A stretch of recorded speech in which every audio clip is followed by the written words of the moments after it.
Of 90,000 on hand. And now for our rivalry history, and that is brought to you today by Sprint. Been played here since 1929. Bud Wilkinson, Darrell Royal, just two of the great names who have participated in this. And one of these two teams has won the Big 12 title each season since 2004.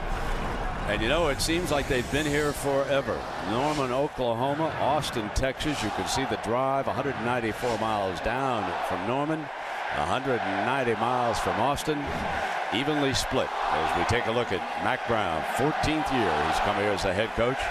Bob Stoops been the head coach at OU for 13 years. Let's go to Aaron Andrews with the Oklahoma coach.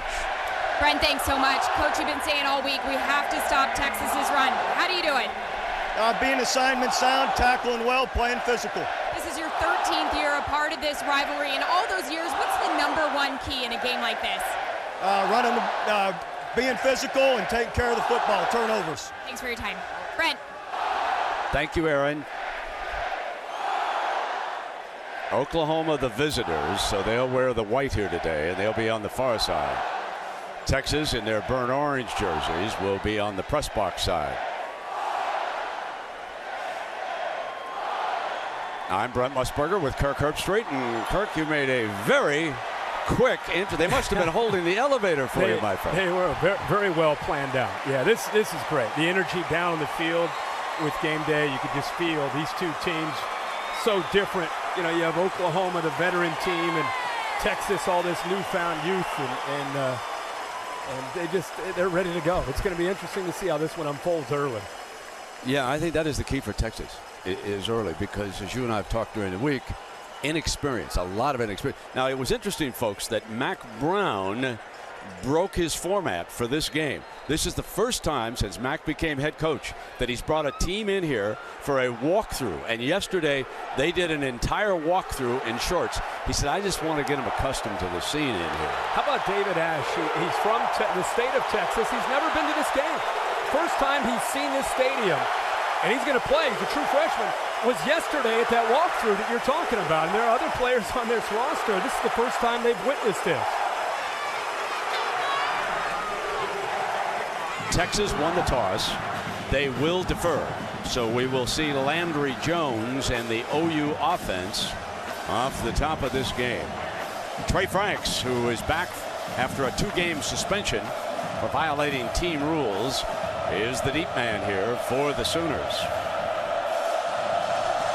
Justin Tucker will kick it away, and we are underway in Dallas. From the 5-yard line, Franks picks his way out to the 29-yard line. And here now comes Landry Jones on the season. 10 touchdowns, 5 interceptions.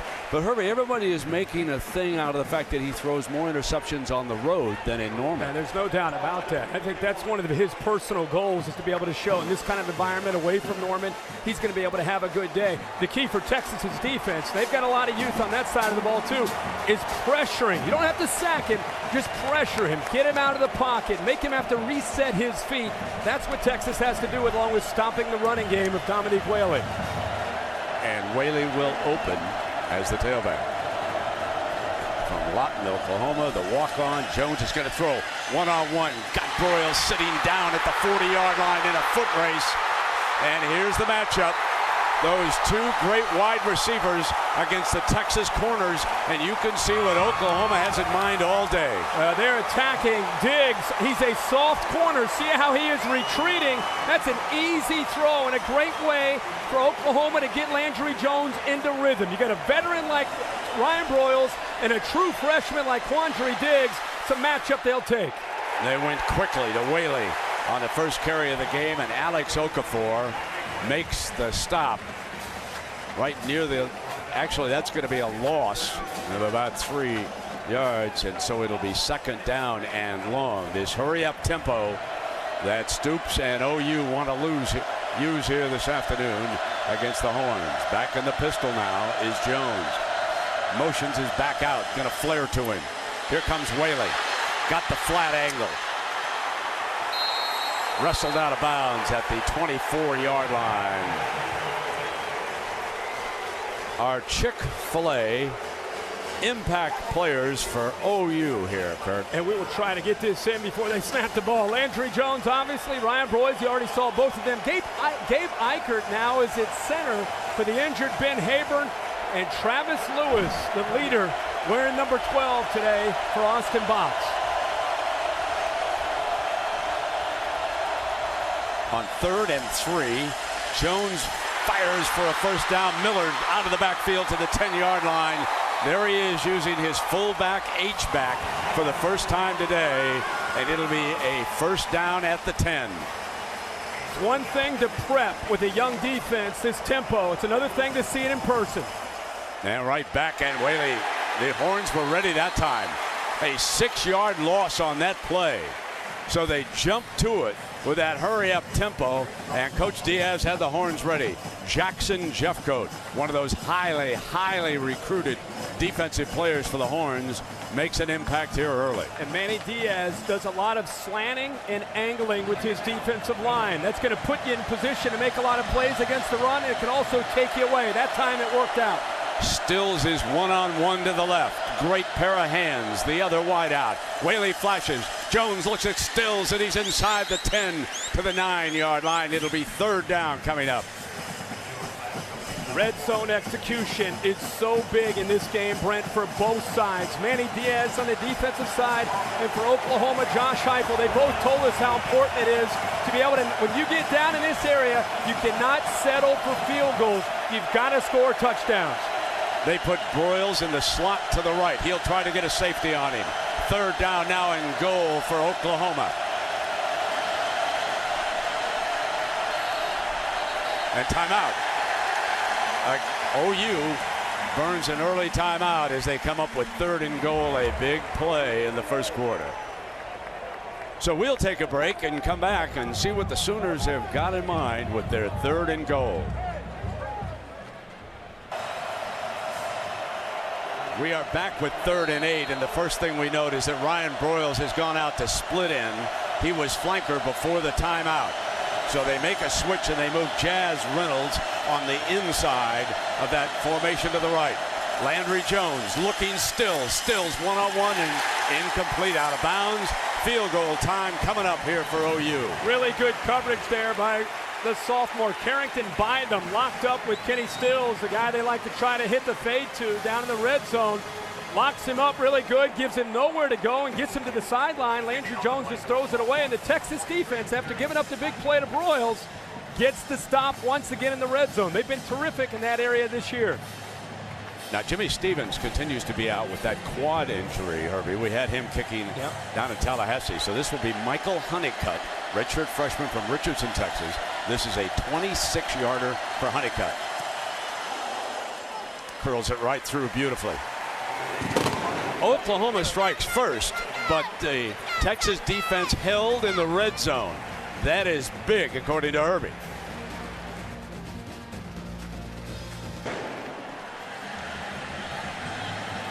And it will be the freshman. Here comes Diggs. Tripped up and short of the 20-yard line. Now, the rotating quarterbacks. Here comes Case McCoy, the younger brother of Colt. There is David Ash. He has a play in this sequence. But Coach Harsin said it will depend now on what we do, but he will bring him in on every 3-down situation. He rotates him throughout the game. Texas will show a lot of looks, try to confuse the Oklahoma defense, but they've got to be able to run the football to take the pressure off these quarterbacks. And that is young Malcolm Brown, the freshman, behind Cody Johnson. He'll get the first carry, and here is that running back, very highly recruited, picks up 2-3 yards as we take a look, Herbie, at today's impact players, brought to you by Chick-fil-A. Well, Case McCoy, you talked about, along with David Ash, obviously they're playing their poise big here. Malcolm Brown, the true freshman, has to step up. Another true freshman, younger brother of Jordan Shipley, Jackson Shipley, probably their go-to guy out on the perimeter. And then Blake Gideon, a veteran, one of the few veterans on this Texas team, is going to have to step up and provide leadership for the Horns defense. McCoy stays in for 2nd down. Now they move Malcolm Brown back to the backfield, and he'll come again into the middle. It's going to be hard going against this defensive front of the Sooners. Alexander, Walker, McFarland, and Rennell Lewis. They are a load for any offensive line, and they're wearing number 12 in memory of Austin Box is their great linebacker, Travis Lewis. Something to keep in mind for Texas. It might not look real flashy right now, but their point is to stay on schedule. Stay on schedule looks at the bottom right-hand corner, 3rd and 4. They don't want a lot of 3rd and 7s or 3rd and 8s. 3rd and 4, 3rd and 3 gives them more options with their play calling. Fozzie Whitaker has checked in as the back. He's off to McCoy's right. We'll see him in the Wildcat formation throughout the game. McCoy, middle, incomplete. And there's the penalty flag as Jackson Shipley went down, and it appeared like it was a little bit early. But let's let the officials sort it out. Good crew here today. Scott Novak's our referee, and Michael Cooper's our umpire. Pass interference on the defense number 84. The ball be placed on the foul. Let's go. And I think Tony Jefferson, after having 3 interceptions a week ago against Ball State, was a little bit anxious here, and he jumped the route. He just came down and made contact a little bit too early with Shipley. So Texas, on their first 3rd down, catches a break with the pass interference by Jefferson. Now David Ash has checked in for the first time at quarterback. He goes into that pistol formation. This is Whitaker. Sprinting, turning upfield. Whitaker down the sideline for another Texas first down. All the way to the 44-yard line. That's 18 yards. Fleming, the corner's in position. The number one thing Bob Stoops said, we cannot let Texas run on the perimeter. Fleming, watch this, a great angle. He's right there. You cannot allow Fozzie Whitaker to get to the outside of you. Poor technique that time and good quickness by a healthy Fozzie Whitaker. We've been watching Fozzie play for 4 years now. It's the first time he's healthy, and his experience is key today. 5th-year senior from the Houston area. And tripped up is Ash. Frank Alexander rolled in defensively, and like I said, Alabama and LSU have great defensive fronts. Oklahoma will take a backseat to nobody this year. It's obviously a miscommunication up front. The one guy you always want to account for on Oklahoma's defensive line is Frank Alexander. The coach is telling us this week he just seems to be playing at a different level as a senior. He's practicing better, showing a lot of maturity, and much more awareness, and you saw it right there. McCoy returns. Goes empty in the backfield. Shipley's off to his left. And McCoy is smacked down at the 34-yard line. Big Casey Walker.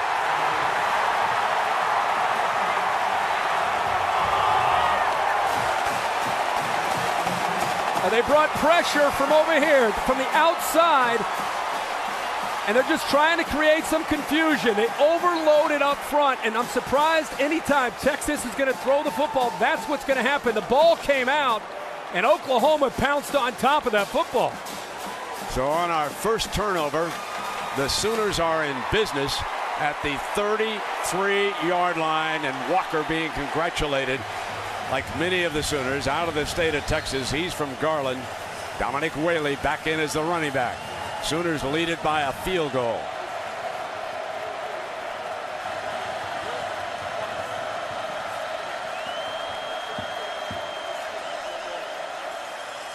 Play action. Going down. And a beautiful move by Okafor. Okafor and Jeffcoat are giving the OU tackles big problems here in the early going. And this time, Brent, they just went right over the tight end, Austin Haywood, bringing as much pressure as they can. And that, again, is a big key. Penalty flag.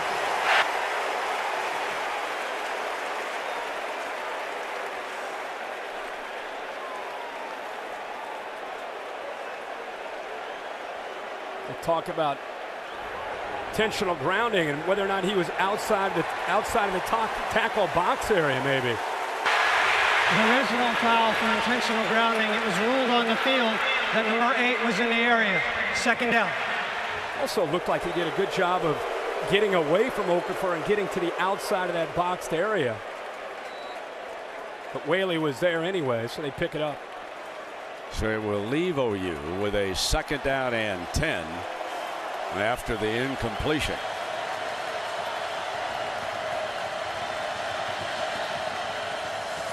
Jones clean. Stills breaks free to the 25-yard line, just short of a first down. If you're a Texas fan watching this, you got to be proud of the way these guys are playing up front. They're bringing a lot of pressure. Big key is you've got to tackle the receivers, Kenny Stills and Ryan Broyles.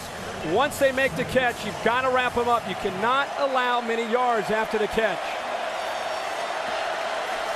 Whaley, the running back, need 2 yards on this third down, and now Whaley moves over to the left for Jones.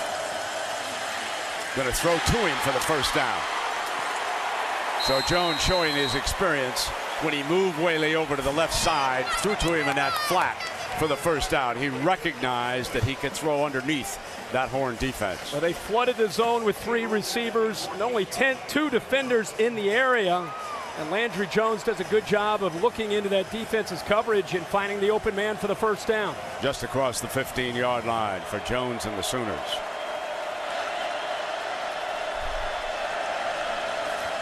Quick throw to Stills, trying to break the tackle down at the 8-yard line. That was Bindum. Carrington Bindum, the corner.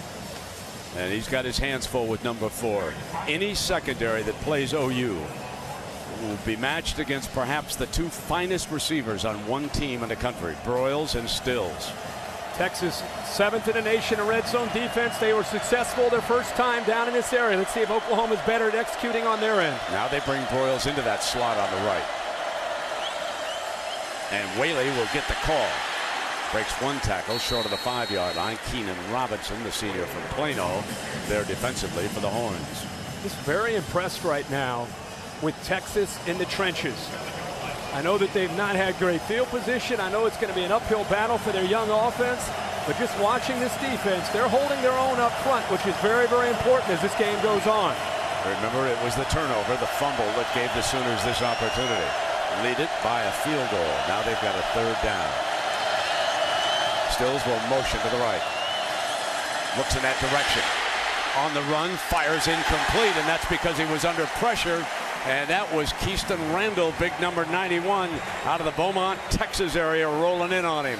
Great job again by the Longhorn defense. And Brent, you're right, Randall just beat up Gabe Eichert, the guard who's now playing center because Ben Haburn is out. It's the first time in this game we've seen that hurt the Oklahoma offense, where he just got manhandled up front by Randall to force the quarterback out of the pocket. And that's the key to stopping Landry Jones. Get him outside of the pocket. Honeycutt, this time a 24-yarder. If he kicks it.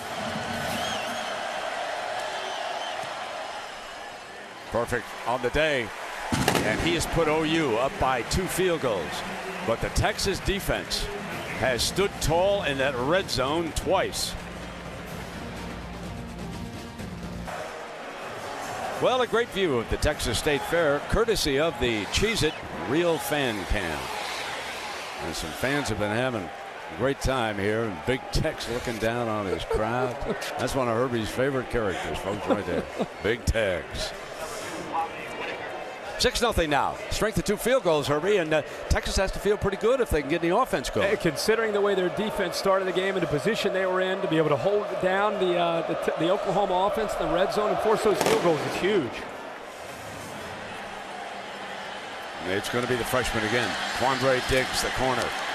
This time out to the 25-yard line. And, well, tonight, big schedule on hand here on the family of networks. Look what we've got. We got Auburn, Arkansas, ESPN. On the ESPN2, Georgia, Tennessee. ESPNU's got Alabama, Vanderbilt.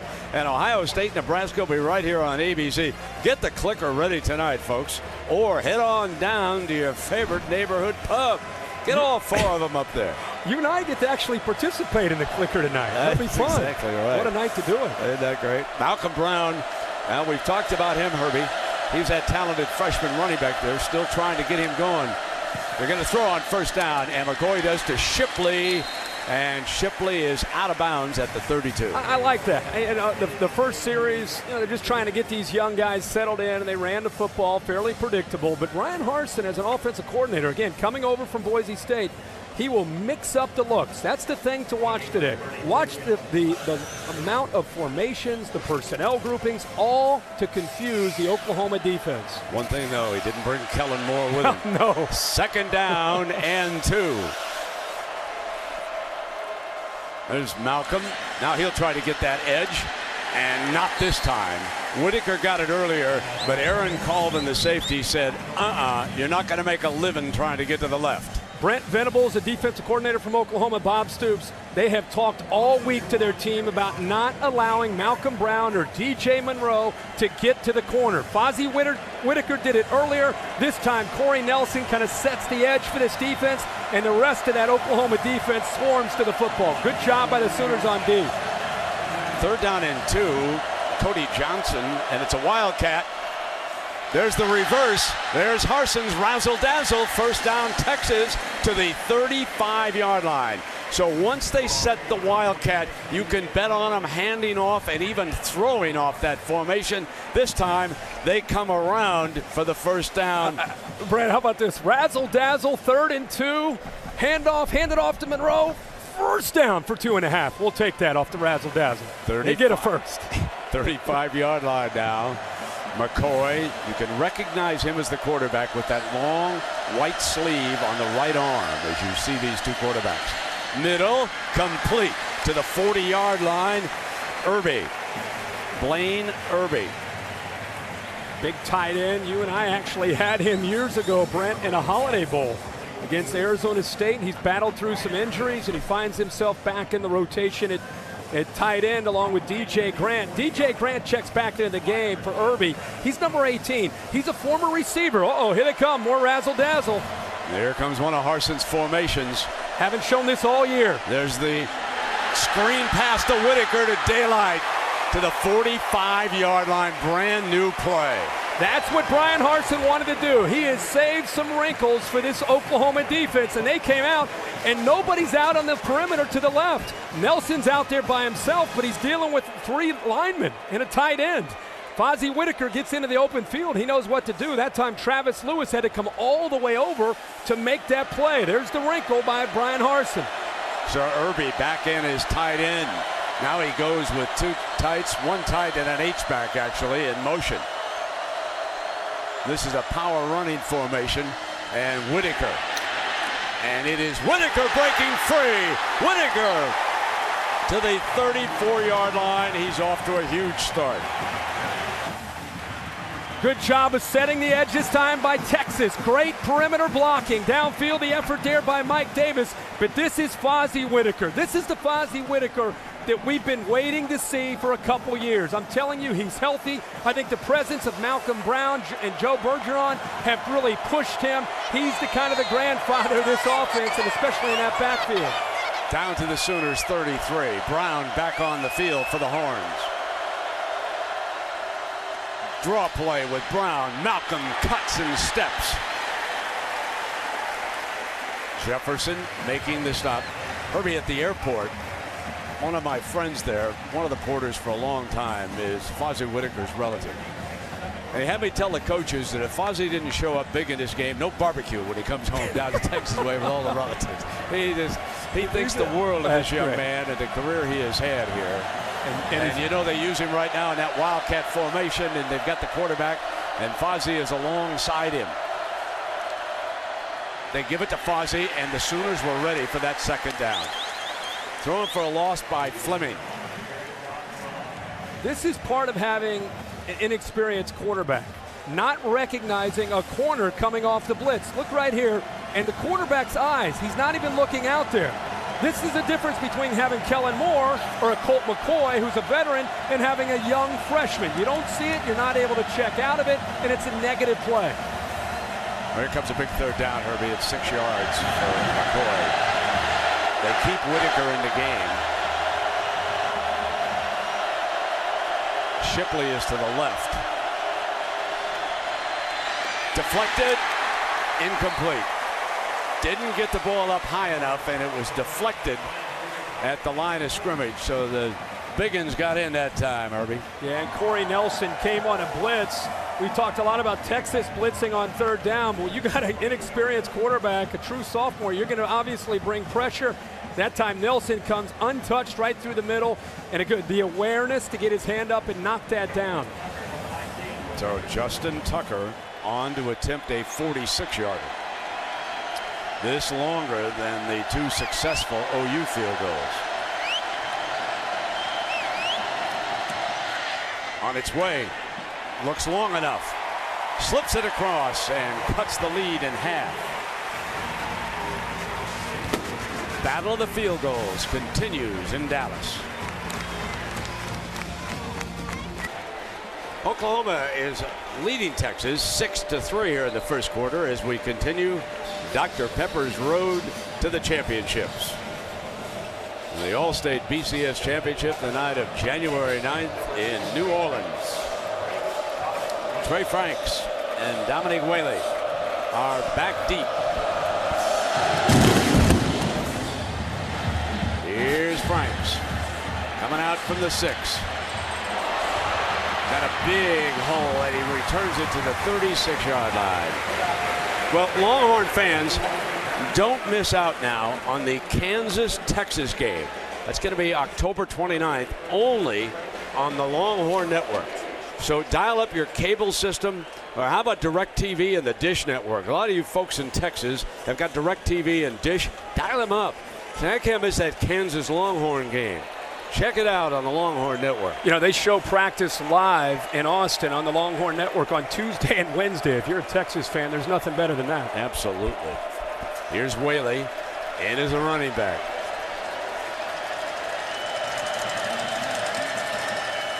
Here's Whaley, left side. That defensive front, Herbie, that's a tough front.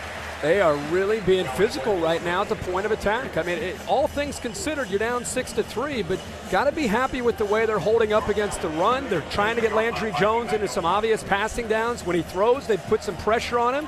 They're doing okay. They're holding up front right now and winning that battle. But can the defensive backs hold up? Exactly. As Jones is back in the pistol on second down, and he's going to put it up against them right now. Broyles double team. They bracket it over the top. Well, the experience of this defense, of the safeties, Christian Scott and Blake Gideon, but so far, that's a true freshman. And Diggs on the first play of the game had to cushion, and Broyles made him pay for it. Since then, the adjustment by Manny Diaz is he's tightening that cushion up and taking it away. Going to put it up again. Come underneath for the first down. He's got it.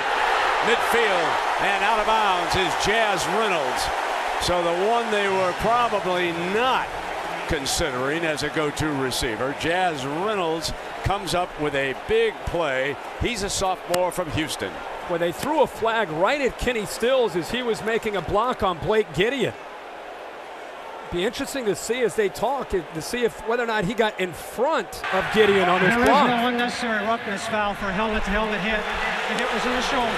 First down. Okay, they're taking a look at this, not just the potential hit from behind, but whether or not he got up too high. It's a good effort by Stills, and he uses the shoulder, and it looks like the contact's right there on the shoulder.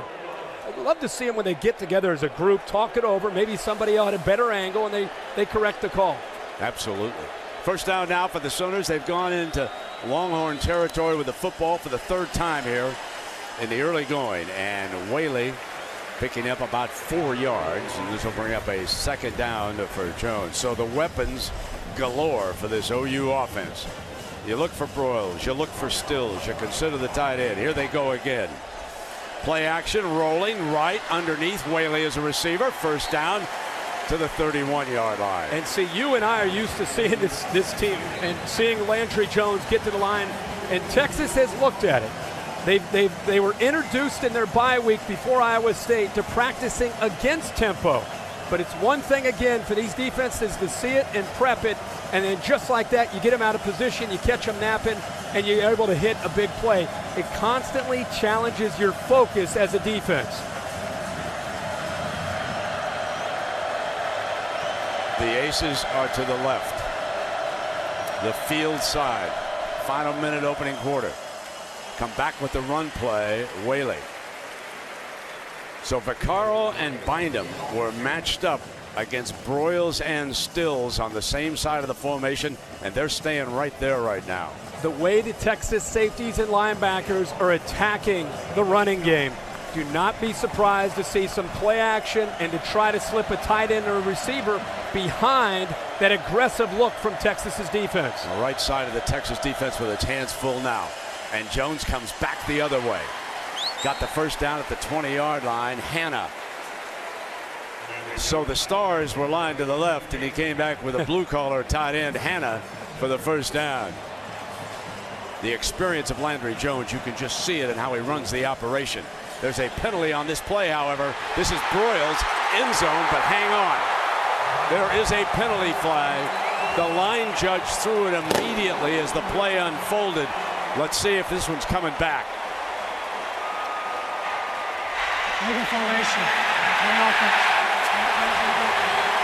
So the touchdown is coming back, and that flag was thrown immediately. Yeah. Brent, the Oklahoma coaches telling us this week one of the things that they're most proud of has been the execution of the tempo. Not only are they running 90 to 100 plays, but the turnovers and the penalties have been limited. Here at a crucial moment where they find Broyles for a touchdown, an illegal formation catches up to Oklahoma where they're in that hurry-up mode. And Roy Finch checks into that backfield as a running back. There's Broyles and Vaccaro. Broyles is in the left slot for the offense. And they burn a timeout. That's the second timeout that they have called so far in this game. Herbie, one of the storylines that have been interesting for me to follow over the last couple of weeks, because we did Oklahoma down in Florida State, and I thought that was one of the hardest hitting football games that we've been around, especially in September, in a long, long time.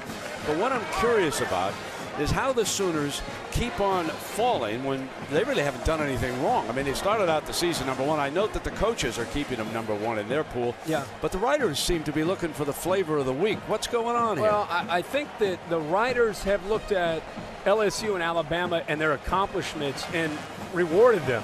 I don't think it's necessarily all about what's wrong with Oklahoma. I think it's more about, look what LSU's done. Look what Alabama's done. But it is interesting to see how these teams have changed. One thing I would add to an Oklahoma fan, just keep winning. LSU and Alabama will knock each other off. If you keep winning, you'll be where you want to be in January. Good advice. 1st and 15, throws the slant back to the 20-yard line. Landry Jones. Defense will have its hands full when they take on the experience of Landry Jones, the junior from New Mexico. And now for our conference update, brought to you by Dr. Pepper. And who's in and who's out, you may not have noticed, but this conference playing pretty good football. 5 unbeatens at 4-0. Oklahoma State heads to Austin next week to take on Texas. Now, OU up a field goal with a second down. Third time they've been in the red zone against this defense. Here comes your second down and 8 as we start the second quarter. Pump fake. Going end zone. Got a man wide open. Touchdown. Same play, basically, that they beat Florida State with. Pump fake on the screen pass and go to the end zone. Kenny Stills, he caught that one in Tallahassee, and now he catches this one in Dallas. It's a staple of this offense. They'll motion out backs. They'll motion out a receiver. This time it happens to be Roy Finch. And it's just a little hesitation by the quarterback Jones, enough to catch the attention of the defense, and then he puts the ball right on the money. The key there is he had time to make the throw. And here is Honeycutt. And the one thing you may have noticed about Stills, he had a step and a half on that defensive back. Broyles is the Biletnikoff candidate, but Stills takes a back seat to nobody.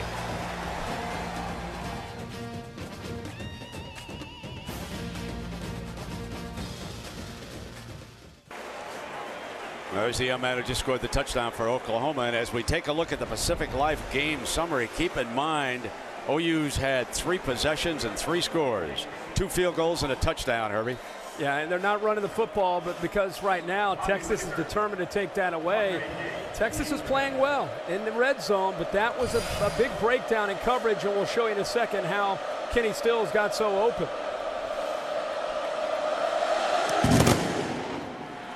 So again, it'll be the freshman Diggs coming out from the 1-yard line. The OU kicking game is to keep it in his hands, and this time he breaks it to the 31-yard line. Brett, let's talk about the presence of Ryan Broyles and what that can do to a defense. Here is Blake Gideon, a veteran. You have the Ryan Broyles, who you think might be able to get the football, and then Kenny Stills goes down and eventually gets behind. It's not just a pump to Roy Finch.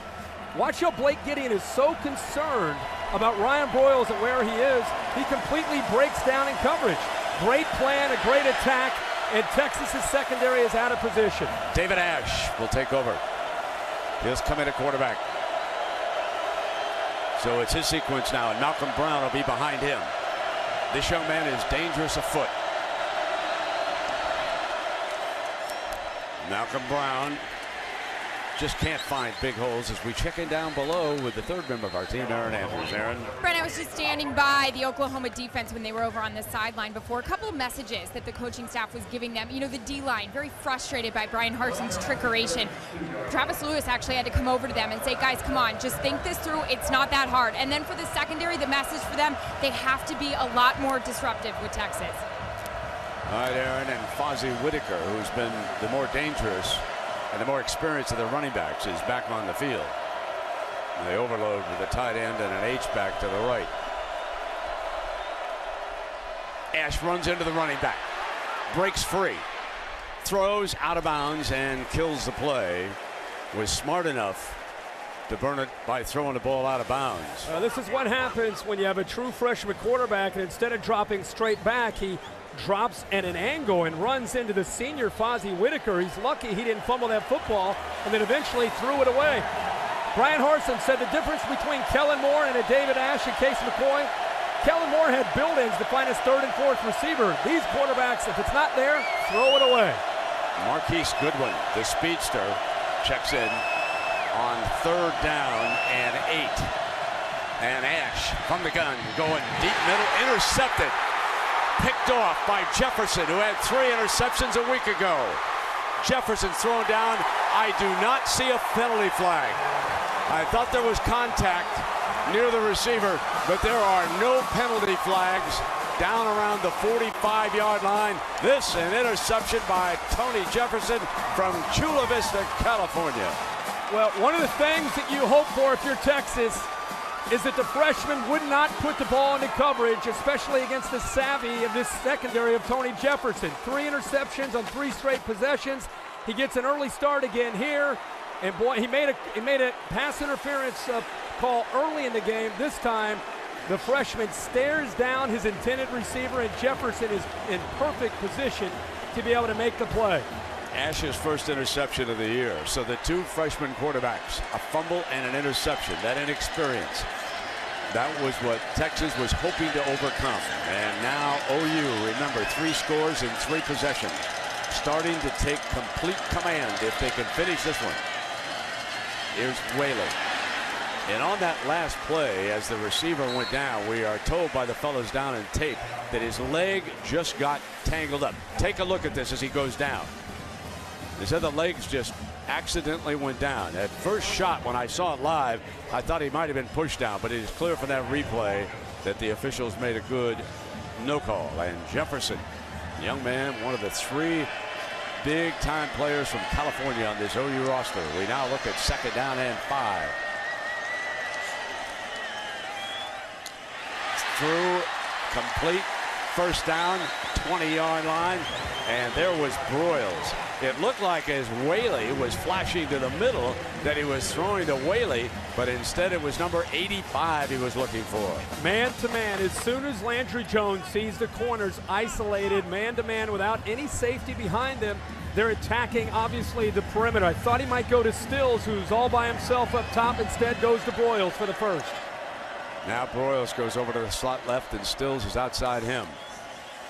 Jones fires back in that direction. Stills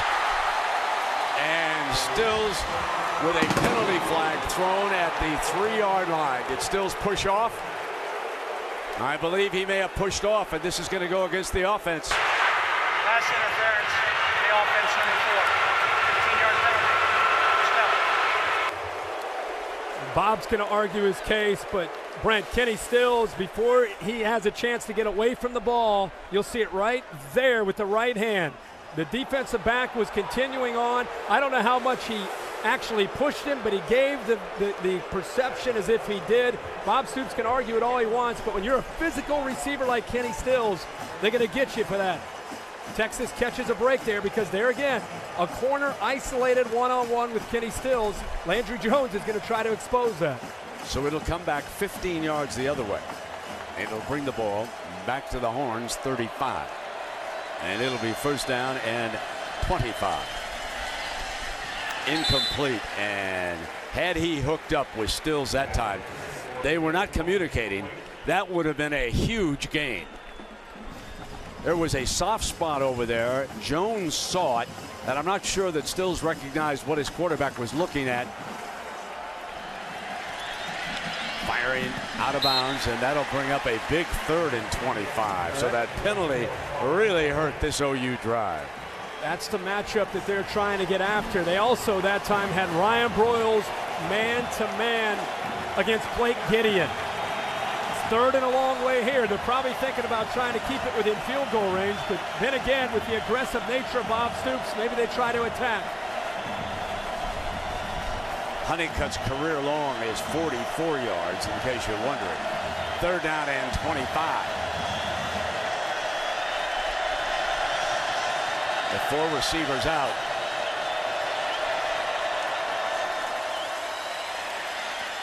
Fires right side, caught. Jazz Reynolds again. He has made his catches count here today. This is a page from the National Football League. 4 vertical receivers against man-to-man coverage. It's a no-brainer, and they go after the true freshman again. And now Whaley on 1st and goal. He was stopped at the 5-yard line by Keenan Robinson. It's the 2nd time that Quandre Diggs, who has a great future and is a talented young man, but he's a true freshman. He didn't do anything to slow Jazz Reynolds off the line of scrimmage and man-to-man. Never saw the football. Landry Jones spotted it, great awareness, put the ball right on the money, and so 3rd and long becomes a first down. 3rd and 25. Yeah, 3rd and a mile. 2nd down and goal.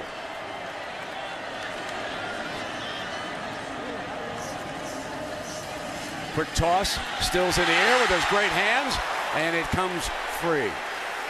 Bynum working on him that time. Brent Stills, actually, who has strong hands, had his hands on the football. Bynum actually gets his hands up and knocks the ball away, just like you would do in practice in a drill. Great coverage because Stills went up and over him, but he didn't give up on the play, and eventually he stripped it away from the stronger Stills. Rivalry is on the field. And remember, Millard is a favorite of this offense. It's 3rd down and 5. He's a little bit offset. He's just to the quarterback's left. And if that's their 3rd timeout been used here, 11:47 to go. I think Bob knows this is a crucial moment in the game. Big difference here between a field goal and a touchdown. What it would do to Texas' spirit. 13-3, Oklahoma threatening again. We'll be right back. Great view of the Texas State Fair, courtesy of the Cheez-It Real Fan Cam. 90,000 plus on hand. Cotton Bowl, Dallas. Annual OU Texas battle. Sooners dominating. On 3rd down, Jones fires right at the corner of the end zone. Touchdown, the line judge says. That's Broyles. Broyles sits down at the goal line, and on 3rd down, really put a big number up on the Longhorns right now. You think Landry Jones and Ryan Broyles have done this very much in practice? Let's see if the ball breaks the plane. Yeah, it does. I mean, basically, go to the pylon, just get a step beyond, turn around, and I'm going to throw you the ball against a true freshman. Ready, break. Touchdown. Honeycutt. Under review. We'll take a look to see if it did break the play. And it's not about where his knee is. It's not about where his body is. It's about where the football is once he has possession. And that first look that we had looked like there wasn't any question, but always better to take another look. Breaks the plane right there.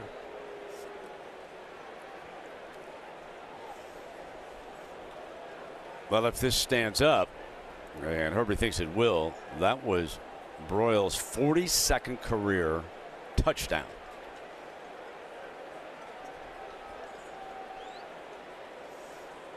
Probably checking also the back of that, Herbie, just to make sure the feet were about that. But I think the line judge that he might have been looking at that.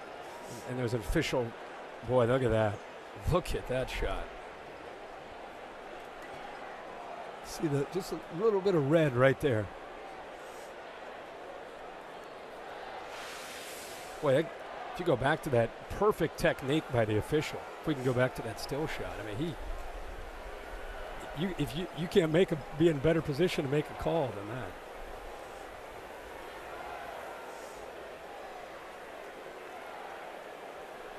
I think Mac Brown knows the importance. We went to the break there and we said big difference between holding them to a field goal and maybe down 16-3. Well, they scored field goals on their first two trips down there, but now this would be their second consecutive touchdown if it holds up. Again, our referee is Scott Novak.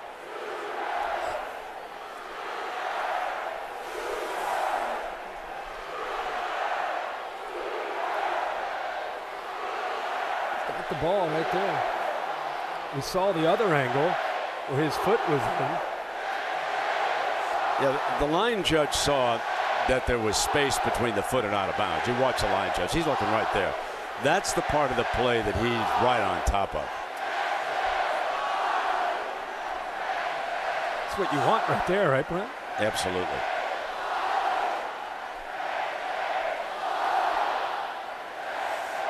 Remember, on 3rd and 25, the Sooners go 30 yards to Jazz Reynolds. Now on 3rd down and goal, they come back to Broyles. After review, the receiver never stepped out of bounds and the ball broke the plane. Touchdown. So it stands. And you know, through the years as we're watching Broyles, they've had so many great running backs as you think back. We'll watch Honeycutt here with the extra point, but that's his 42nd career TD, which I told you about if it held up. Now you watch Honeycutt, but when you think about this game and some of the names through the years who have played for Texas and Oklahoma, unbelievable careers. So the question today is, and we'll have the answer after our break, which one of these great running backs holds the freshman rushing record for yards in a game? Sims, Williams, Peterson, Campbell. Look at that. Which one has the freshman rushing records in this game? Back with the answer. So, Herbie, as a freshman, which one of those great backs rushed for the most yards in this game? I'm going to guess Billy Sims, just because I loved him as a kid. And it was Adrian Peterson in 2004 with 225. You should have listened to your spotter over here. Darren was right on the money. That one nailed. No, but you love Billy Sims. I sure do. Yeah, all of them were just great. Yeah. Man, were they fun to watch. There's Diggs back deep. This one's in the end zone. He's coming out. Sooners closing in on him. But he breaks out to the right. Good return for the freshman out to the 30. And right now, let's check in the studio. And here is Scott Van Pelt. Scott. Boy, I'll tell you, Kellen Moore is one of the great quarterbacks. Fozzie Whitaker is in now with Case McCoy, 23. And on his first pass of this series, Blaine Irby makes his second catch. Texas three possessions, Herbie, and a fumble, a field goal, interception. Not going to do it. Inexperience is definitely showing up here so far. And with the youth of this team, the turnovers have hurt them, and it's affected field position, which you don't want to see if you're Mac Brown. Oklahoma's starting on an average right at midfield at the 50, whereas Texas is starting at their own 25, making them drive a long field with this inexperience and youth.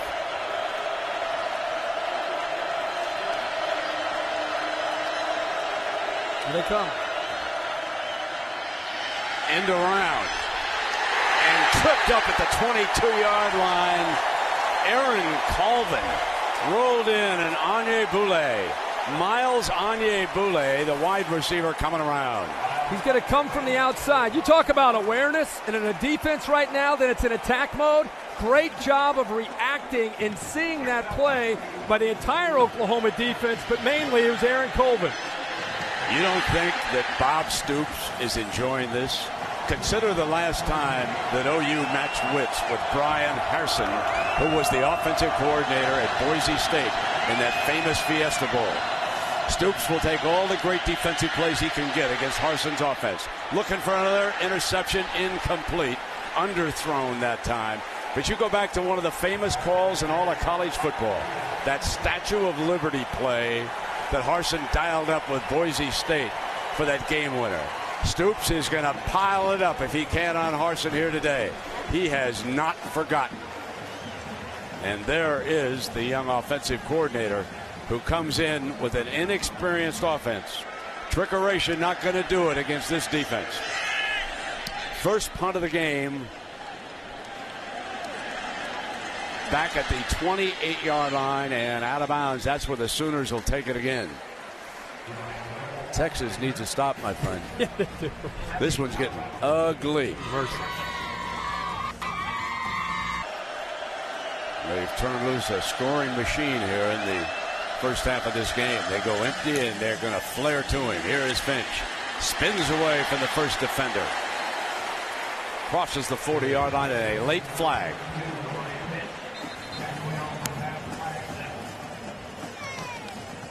The back judge threw that as he came up. Did they have a crackback here? Illegal block. Personal foul. Legal crackback on the offense, number 2. 15-yard penalty.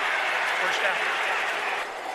So it's coming back. Trey Franks been suspended for a couple games, back on the field for the Sooners, and Bob will not like that. Can't go when you're going back towards the football and you dive towards a defender's legs. I'm going to call that this year, and Brent Goodeye can see that. Texas right now just kind of reeling. They need anything they can get to help them out. We were talking at the break. It's the first time that Landry Jones has been back in his own territory. Texas needs to get pressure on Jones and try to hope for a turnover right now to help their offense out.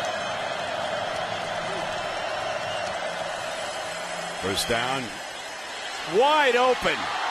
In the air and almost intercepted. That was Bindum, who had a crack at that ball and still should have caught it to begin with. I can't believe that he doesn't hang on here. And there's nobody behind Vaquero. Bindum comes over.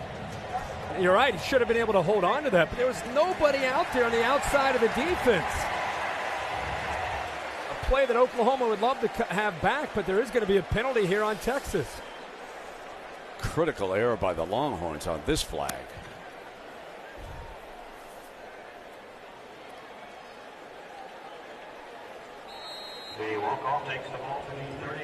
So they bring it up to the 39. Not an automatic first down. Let me change that. It is. It is a first down. Let me correct myself. That was a personal foul, so that's an automatic first down on that call. I was still looking at the replay with Stills, Herbie, that I sort of missed the call out on the field. Yeah, late hit on the quarterback gives them that automatic first down, and here goes Landry Jones in this tempo again from the Sooners.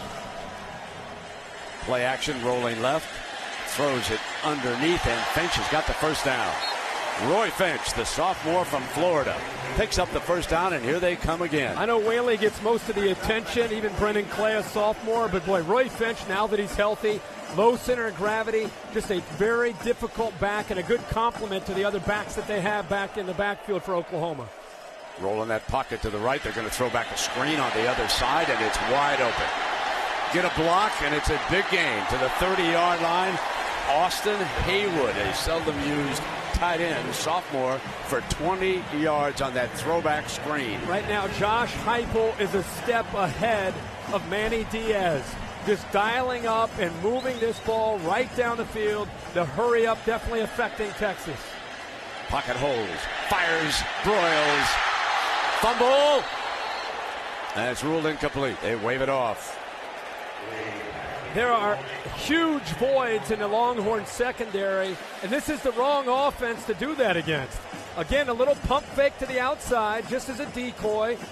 And the defensive back that time, Diggs, came in and gave the hit from behind to dislodge the football. But, Brent, I'm telling you right now, Landry Jones is going to find those seams. If you're going to leave huge openings in that secondary, he and his group of receivers will make you pay for it. Yeah, and Adrian Phillips had checked into that secondary, too, back there with him, Herbie. And straight back, and that might be incomplete. They were throwing in the backfield, and that was Jeffcoat.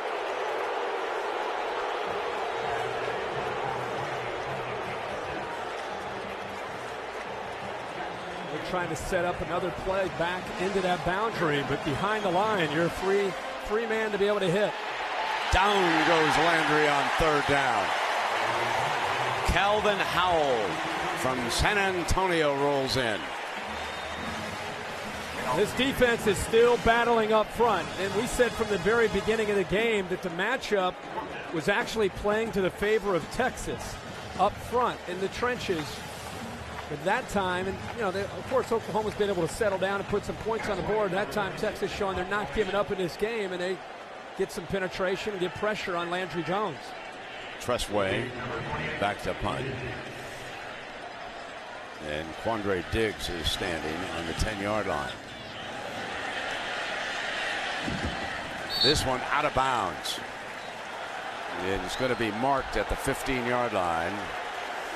And a reminder of Monday Night Football in Motown. Can you believe it, folks? The Red Hot Detroit Lions, 4-0. And there is Stafford, their big-time quarterback. Let me show you something about Matthew. Right here at Highland Park High School down here Dallas Way. He went to Georgia. His father, who did not play football in Athens, was a graduate student there. And Matthew played for the Bulldogs, and here he is leading the Red Hot Lions matched against the Chicago Bears. Last week you asked me about Josh Freeman. I was looking forward to breaking down Matthew Stafford. That will be the second half promo. Okay. I'm coming to you. Here's David Ash in at quarterback, the rotating quarterbacks. Complete out to the left to Shipley.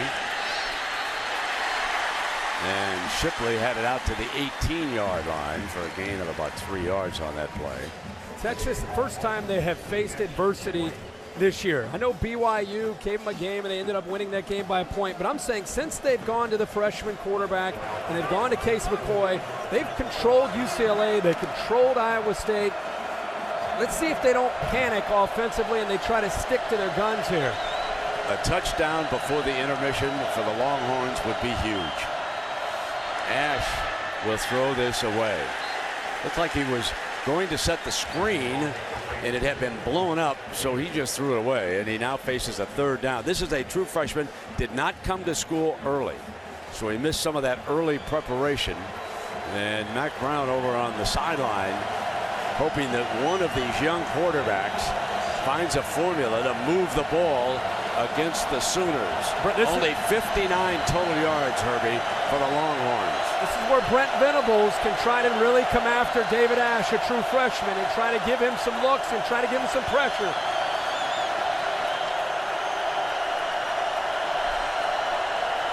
Trying to come from the inside, and they get to Ash. They did bring the heat, Herbie, just as you predicted. Back at the 11-yard line, Frank Alexander credited with the sack. Just cross the middle linebackers. Box coming here. Travis Lewis, and by doing that, it creates enough confusion up front, not to mention the ends, who've done a great job all year coming from the outside, and the true freshman has nothing to do but to just duck. Justin Tucker back, and Ryan Broyles awaits this punt. Sort of off the side of his foot, he rushed it to get it out of there, and Broyles and the gang going to let it roll down. I believe it was touched right around midfield by a Longhorn. Well, after finishing first and second, Kurt Busch and Jimmy Johnson have reemerged as championship contenders.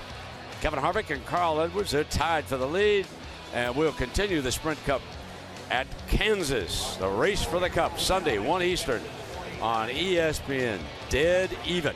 Harvick and Edwards And it is really getting tight right now. Who you like, Herbie? Let's see. I'm going to go with Edwards. Edwards got the hot hand. Good man. Go with him. Good athlete. Good Missouri Tiger fan, right? Yeah, he is. Absolutely. Who do you have? You know I'm a smoke fan. I'm pulling for Cody Stewart this year.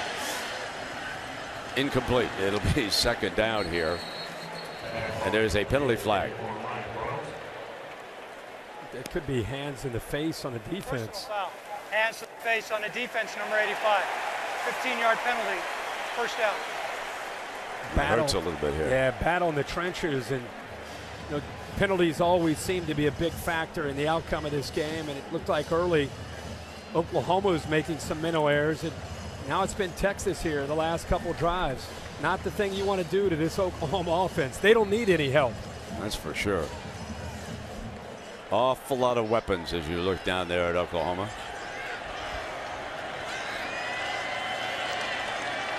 They've got a few formation adjustments of their own.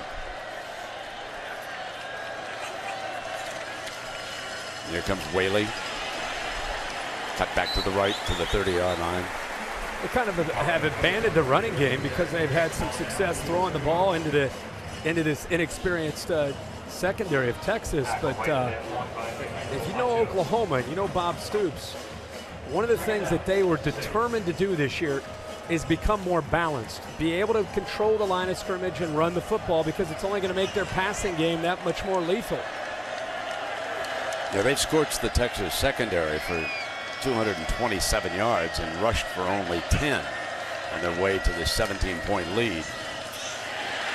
And you can see why they have abandoned the running game. They'll come back with a pass now on this third down, and young Jackson Jeffcoat, whose daddy was a good one with the Cowboys, makes that play. Jeffcoat on one side, Okafor on the other, Dorsey, Randall. They've done a good job of getting penetration when they've tried to run the football. Now on third and long, see if they can get some pressure on Jones. Quick snap, dropped. Would not have been a first down anyway, but Hannah can't hang on. And here comes a fourth down. So the Longhorn defense held on that series, and here they come again. They're going to go on fourth down. They're going to go for it. They're taking Millard out. Remember, they're out of timeouts. Here's their guy right here.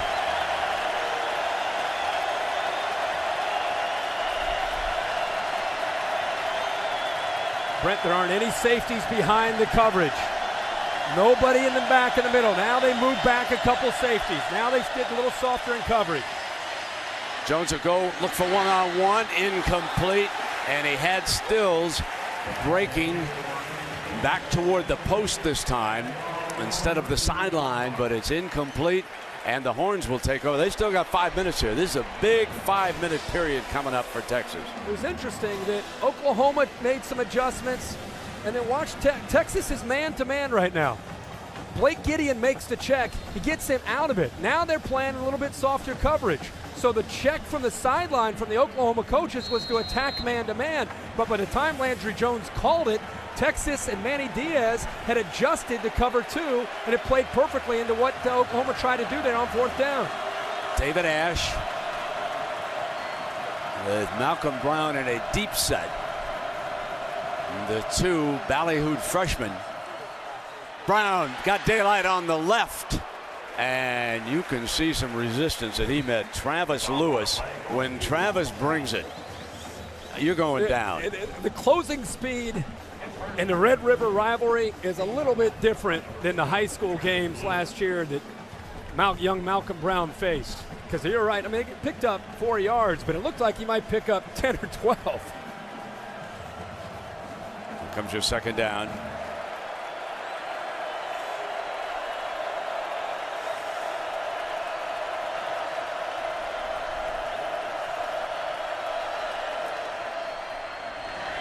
An option read, and Oklahoma just read the football. Casey Walker said, Getting whooped up front, too slow developing. Casey Walker, who's really starting to emerge on this defensive line, beats his man. But the entire defensive line getting that penetration. And Brent, that play didn't have a chance from the word go, not just because of the battle up front, but the execution in the backfield that time with Ash in the back, out of sync, too slow. Whitaker in the backfield for Ash, who is only 1 of 3, facing a tough 3rd down, and here comes the heat. And he runs away from it and throws. He was close to the scrimmage line. That's Mike Davis. He was very close. There is no penalty flag. But that was big by the freshman, just to step up and keep the play alive. It looked like Frank Alexander had a shot at him. There's his athletic ability and quickness. He steps up away from the pressure and then has an ability to be able to find the receiver, Mike Davis. That was completely legal. He was the right side of that line of scrimmage. Young man with good recognition. Running play action, steps away from the defense, fires on the run, intercepted, end zone ahead. This is going to be a Sooner touchdown. Hurst, DeMonte Hurst.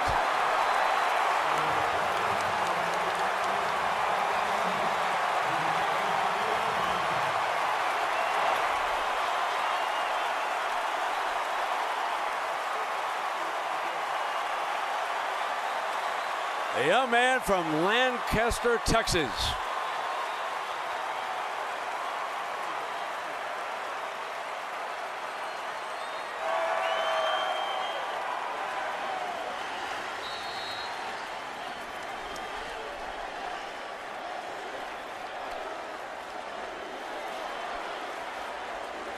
So here is Michael Honeycutt.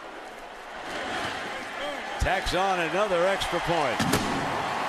A 55-yard interception return for a touchdown. You know what really set this up? Aaron Colvin is a safety, walked up and is going to blitz. Watch the cornerback able to elude him, showing his athletic ability, steps away. Now he wants to try to find his tight end coming here, but what he doesn't see is Hurst steps up, comes off of his man, and he just throws it and hopes. But when you have an experienced defense and a guy like Hurst, who they'll tell you is their top cover man, he came off of his receiver, read the eyes of the freshman quarterback, and came over and made a play. David Ash just threw that ball after he avoided Colvin and just hoped his receiver, DJ Grant, could make a play on it. You know that old line that coaches used to say about what's the best thing about a freshman? Next year they'll be a sophomore. And experience. They'll have it. These young men will grow up in the system, and a couple years from now, Herbie will be down here in the Cotton Bowl. We won't recognize. You're right. Those two youngsters. You're right. They'll know they won't throw that ball in that situation. Nope. No. Class continues. 27-3. The Sooners are in total command of this game. And will not let up. No, they won't. Nope. This time it's going to be Whitaker bringing it out. Hole in the middle, explodes, breaks free, and 50, 30.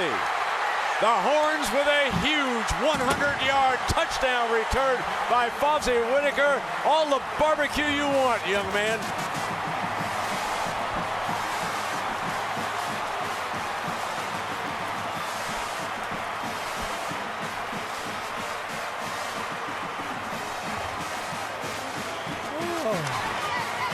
They had been kicking away from Fozzie to Quandre Diggs, and as you watch Herbie, the start of this return, they had Monroe out there, and this time Fozzie took charge of the kickoff.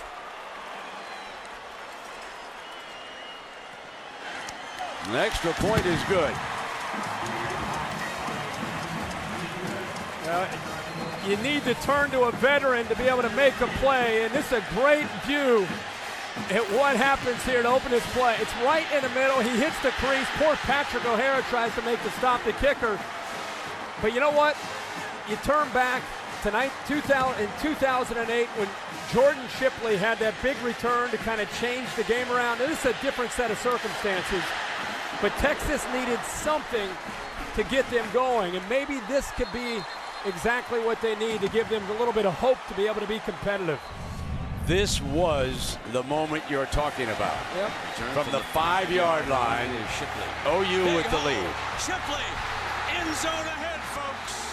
Touchdown, Longhorns. There is one flaw with this Oklahoma team, and it is their special teams. I just like to kick up and listen. I just sit back and listen. That's beautiful. Now we'll see what happens.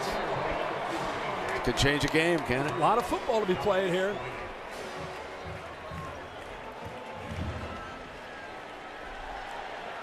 Still got 2:44 to go. And the Horns are trying to get their kickoff team squared away, get their 11 men out there. Trey Franks is back deep with Whaley for the Sooners. You know, Oklahoma is not going to be content with just running the football here. They're gonna try to put another touchdown up on the board. So one of two things will happen: either they're going to score, or Texas will have a chance to stop them and get the ball back. This is Whaley. And he stopped shy of the 20-yard line.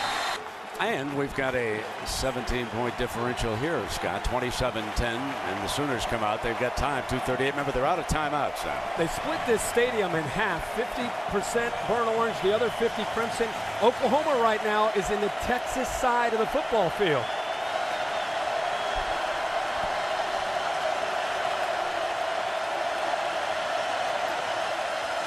Jones putting it up on first down to Broyles, and close to another first down where he put it down. And reminded that we just heard Scott, and coming up on the Cooper Tire halftime report, he'll be along with Jesse Palmer. They'll have all the day's big highlights.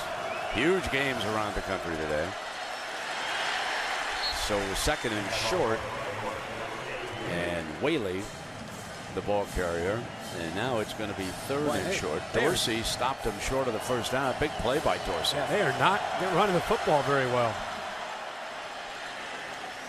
And so as a result, he just keeps it himself, Jones does, and picks up the first down. They've been creative with how they've moved Ryan Broyles around. He's been at all three different wide receiver positions. He's currently in the slot to Landry Jones' right. Try to match him up one-on-one and see if they can get him up against Blake Gideon for potentially a big play. James Hanna is on the left side of the formation as the tight end. Right tackle move. This is going to cost the Sooners 5. It's Jarvis Jones, who's been out with an ACL since spring. They've eased him back. On the defense, number 80. In the neutral zone, cause the offensive player to react. 5-yard penalty. First down. Okafor actually, Mac Brown is irate. They called that on Okafor. Said he caused Jarvis Jones to move.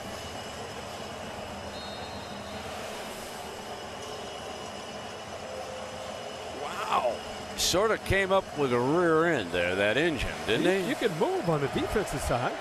It's interesting. I just thought he came straight up that time. And who knows? First down and 5. Looks, comes downfield, and aimed at Jazz Reynolds. Incomplete that time. And they're paying a little more attention to number 16, folks, after those 2 big catches that he turned in here in the early going of this game. I would challenge any fan out there to watch any game today and find a group that has a tougher task for 4 quarters than Quandre Diggs, Adrian Phillips, and Carrington Bynum out there isolated one-on-one against this group of wide receivers and Landry Jones. You know what they're yelling, don't you? Come on, defensive line, get to it. That's it. That's the key. Second down. And they did that time, but he drops it off. On the juggle is Reynolds again, and Reynolds has another, puts it down near midfield, regains it, and that's a first down at midfield. Wow.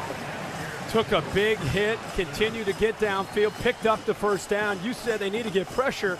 That time they brought a blitz and nearly got to Jones. He just got the ball off. Quick snap now to Jones.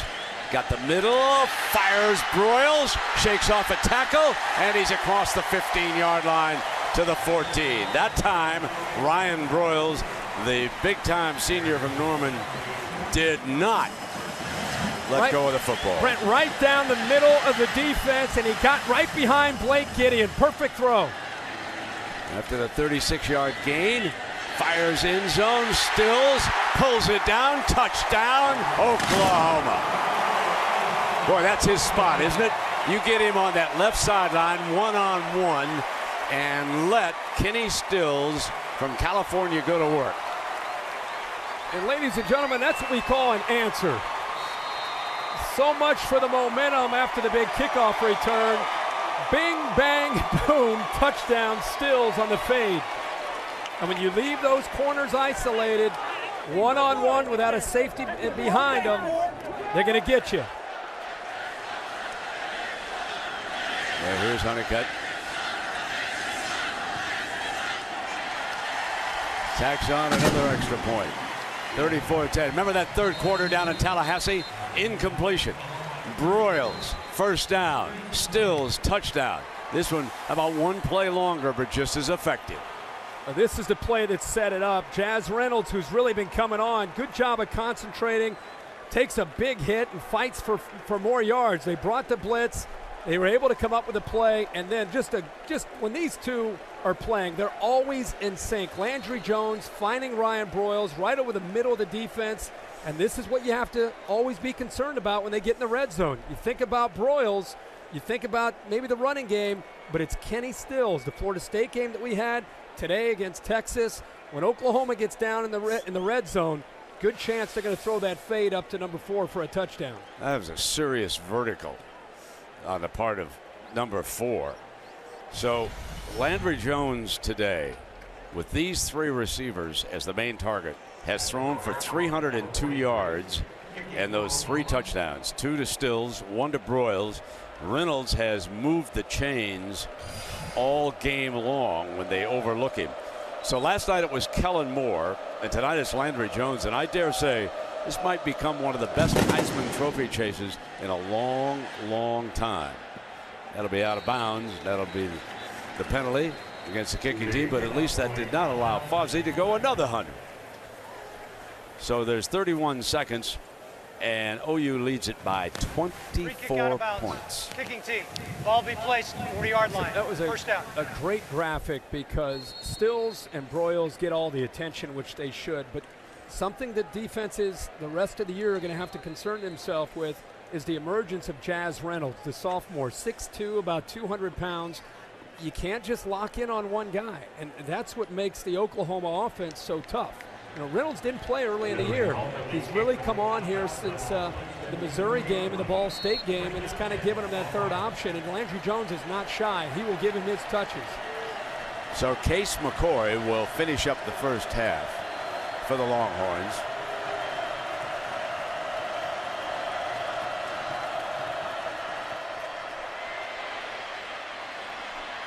And he'll hoof this one short of the out-of-bounds marker, and he is run down by Tommy Wirt.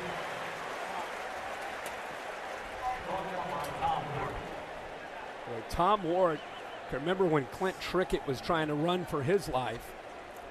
This Oklahoma defense loves to attack quarterbacks. And the closing speed, Brent, I think is the thing that really stands out with these linebackers. So there's 21 seconds left here, Herbie, in the first half. Ordinarily, I might say, what can Texas do to adjust in the second half? But this is going to be tough going with a young team now. Let's be honest about it. They get the ball to start the second half. Okay, all right. So that's one way to start. But reality is that this is a young team. We talked about it all week. How would the youth show up? The 3 turnovers have backfired. The veteran team, Landry Jones, have capitalized. The big thing if you're Texas is just keep fighting. Keep fighting. Hope the defense can create some turnovers to get the ball back. McCoy, and complete down the sideline. Mike Davis. Of course, it's a bit of a prevent defense. The Sooners were not uptight pressing that time, and so Davis was able to sit down in a big hole in that defense. Now 16 seconds, and the Longhorns with 2 timeouts here in 16 seconds, and McCoy trying to move them into that end zone. This would be huge if they can strike. Release middle, diving, looks like an interception in center field. That was Javon Harris, and now they're waving it off. Now the field judge said no.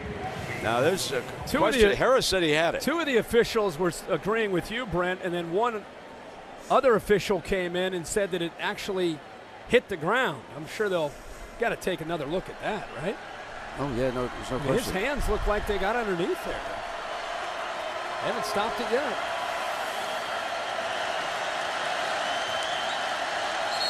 Now they are. Further review. Now this one's going to be a little tricky because the hands, yes, are under the ball, but what's happening under the stomach as he pulls it in? Remember, this is an incompletion on the field. Had it been a completion, might stand up also, but they called it incomplete. So this one's going to be tricky.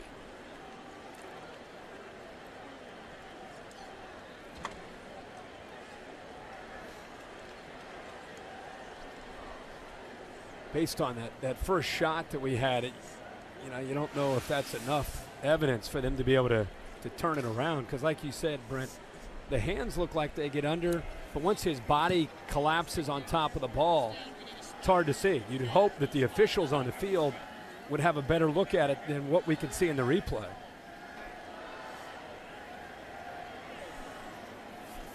Yeah, this is going to be tricky because of what the call is on the field.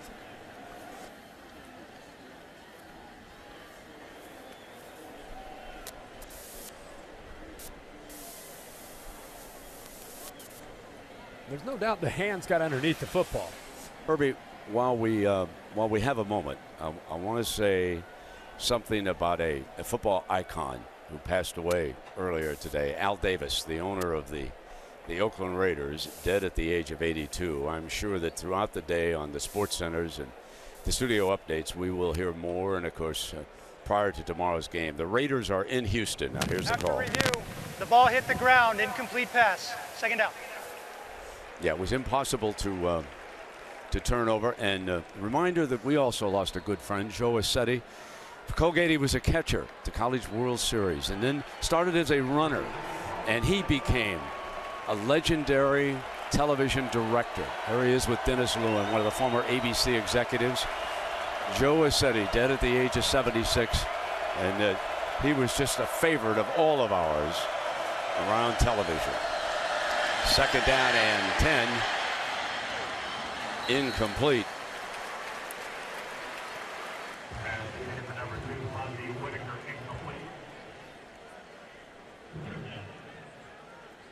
Seven seconds, Brent, and the kicker, Justin Tucker.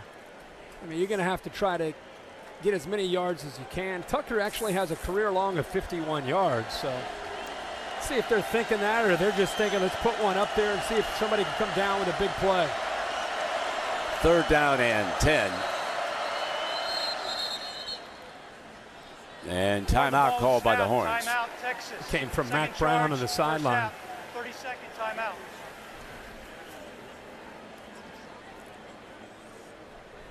Well, OU is taking them to the woodshed here in the first half. The high point for the Longhorns, Fozzie Whitaker's 100-yard kickoff return. But offensively, the Sooners with 312 total yards, and 302 of them have been passing yards from Landry Jones. And Texas, 87 yards of offense. I think you might be right about Brent Venables and Bob Stoops looking at this game is personal. Chance to go up against Brian Harsin after what happened in that Fiesta Bowl a few years ago. Third down and 10 from the 40. Complete. Call a timeout. Call it. Nope. Mike Davis, the receiver that time. And a 24-point lead for the #1 or the #3 team in the nation, depending on which poll you prefer.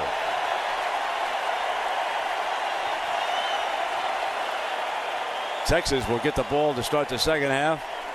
And Bob Stoops very happy with the way his team is playing this year. Let's go down to Aaron with Mac Brown. Aaron? Brent, thanks.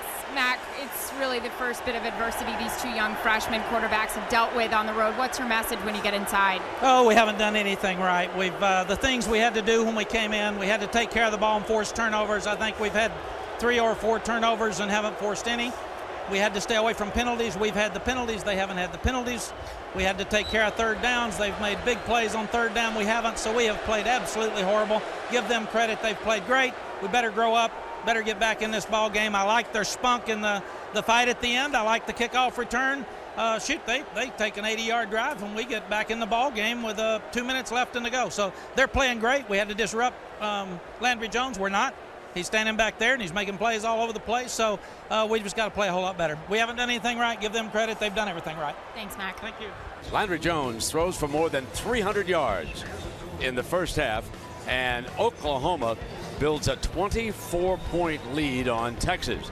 And in case you just joined us, we should point out, Kirk, that there were 3 big Longhorn turnovers, and that resulted in 17 Sooner points. Yeah, and just when it looked like Texas might get things going with a big return by Fozzie Whitaker, and you're thinking, hey, that may be some momentum going into halftime. Boy, Oklahoma just went right down the field and eventually hit a fade to Kenny Stills for another touchdown for that 34-10 lead. It's clearly the experience, the leadership, the big playability of Landry Jones and company against the inexperience of the Horns. Definitely a big factor in the first half. So the Horns will try to get something going here with the first series of the second half. And if you weren't with us, the high point for Texas in the first half was Fozzie Whitaker's 100-yard kickoff return.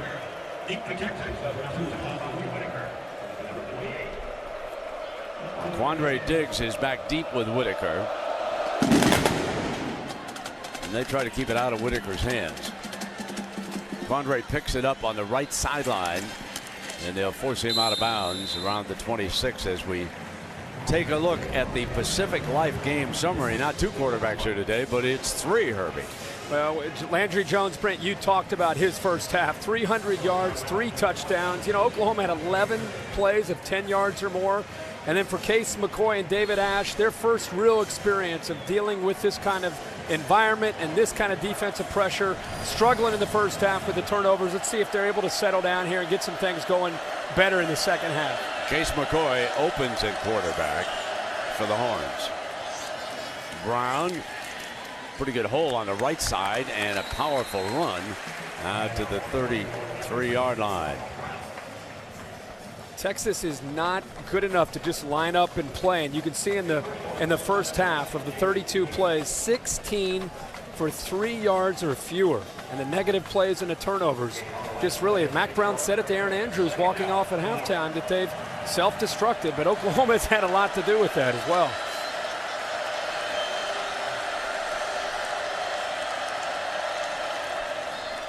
Brown again. Jitterbugs, and Fleming would not let him have the edge.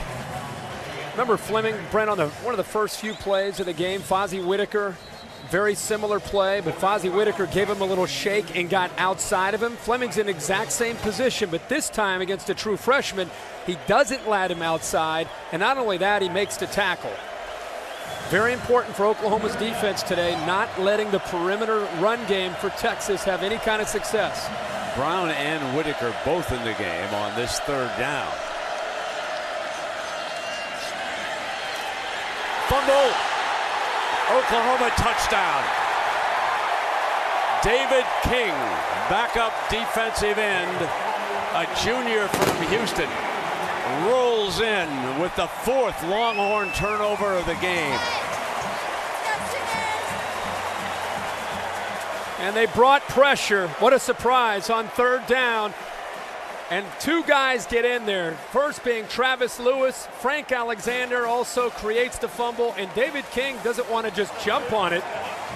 Showing a little athletic ability there. 6'4", 275-pound junior picks it up and goes into the end zone. And Mac Brown and the Longhorn offense continue to have big problems with the turnovers. Michael Honeycutt tacks on the extra point. 4 turnovers have resulted in 24 Oklahoma points. Oklahoma leading Texas 41-10 in the third quarter. We continue Dr. Pepper's road to the championships, and you certainly have to think about these Sooners who have showed up today for their Red River rivalry game against Texas. Diggs smacked inside the 15-yard line as OU continues to bring it. And tonight, great prime time lineup on our family of networks. SEC on ESPN and ESPN2. How about the Tennessee team? There's some folks who think they're going to beat Georgia tonight, huh? What a game that might be. And Alabama is on the U, and Ohio State, Nebraska. Herbie, what are your thoughts about Ohio State and Nebraska tonight in Lincoln? Defensive battle. I think both offenses are struggling coming in. I think Nebraska at home will be tough to beat for Ohio State, the way their offense is executing right now. Now McCoy hands off to Malcolm Brown, who shakes a tackle and is down at the 12-yard line. Rennell Lewis.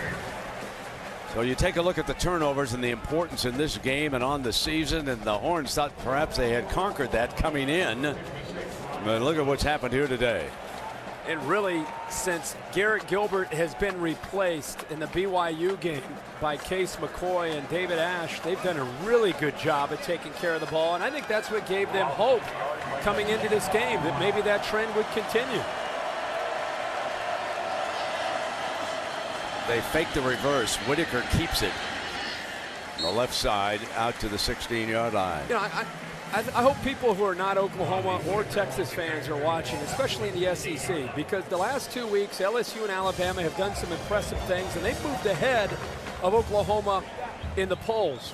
Oklahoma knew that they had a big stage and a big opportunity against Texas to show what they could do, and they're trying to take advantage of that. And I'll tell you, this defense is a lot better than a lot of people give them credit.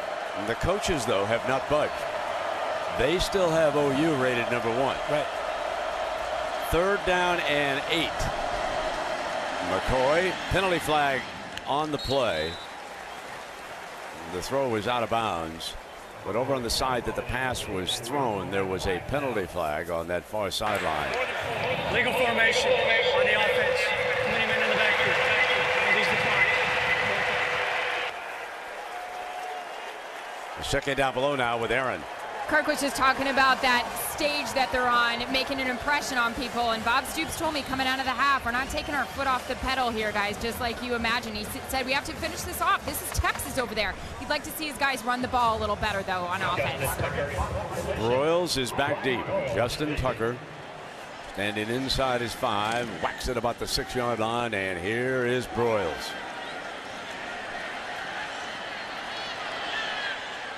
Out of bounds at the 39. Penalty flag, unnecessary roughness. That's a personal foul. Broyles was clearly out of bounds and giving himself up on that sideline. You know, Brent, Quentin Hayes, the backup safety from Oklahoma, looked like he may have hit a Texas player. So he may have instigated this? Yeah, it may have knocked a player into Broyles. Well, I think they're conferring as they did earlier in the first half, Herbie, and you could be right about this.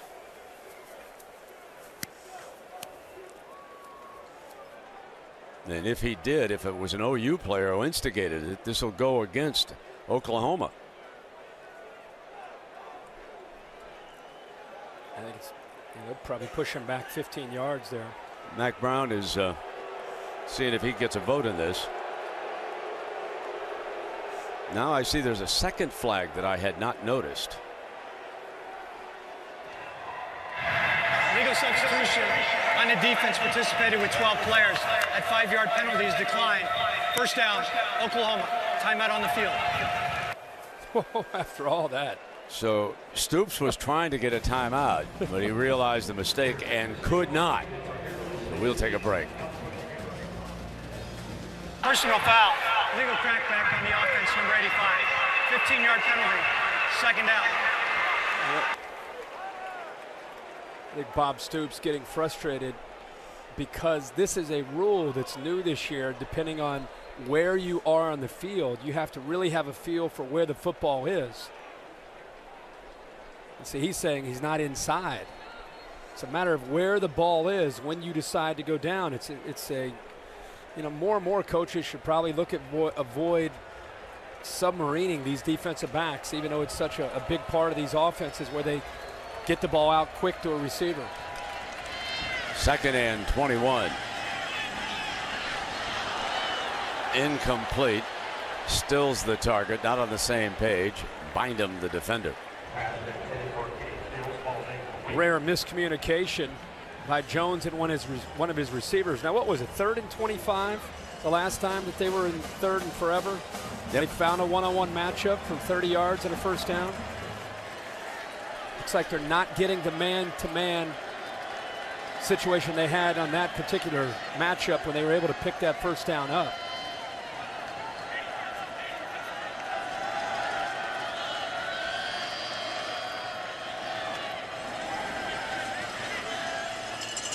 Short of the first down. 45-yard line out of bounds is Jazz Reynolds. He has been the first down man in those situations, but Stoops will send the punting team out. And nothing else. Shipley goes back deep, and Whitaker is also. It'll be Shipley alone back deep.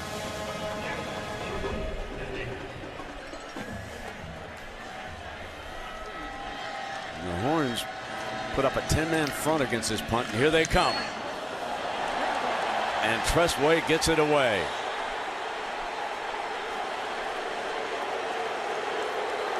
Crowd's booing. I don't even think he was touched. He was so excited to just dive.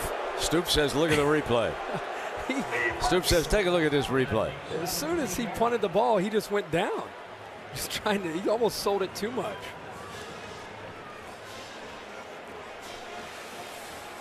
They may have touched him, but he went down quick. I don't even think he wasn't touched. He just, you got to do a little bit of acting there.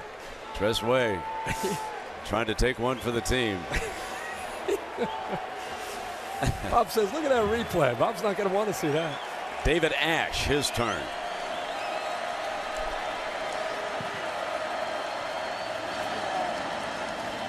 So they bring the running back Monroe off the edge on the end around, basically. And our area coverage provided by Goodyear. Everything Goodyear has learned, making tires that go the distance, inspires what they roll, and yours, Goodyear, more driven. One of the few times we've seen DJ Monroe get outside and pick up some yards. The lineman actually came around clean. That time the execution was perfect by Texas's offense. Only 102 yards of offense for Texas here today. 102. And Fozzie Whitaker gives him a few more with a good first down burst on that run before Fleming is able to push him out of bounds. The Oklahoma defensive line actually shifted down to the left, the defense's left. And when they did that, it was a really good job of recognizing the backside cutback. And Whitaker, once he got around Frank Alexander, it was him again with Fleming one-on-one. That time Fleming at least didn't get him around.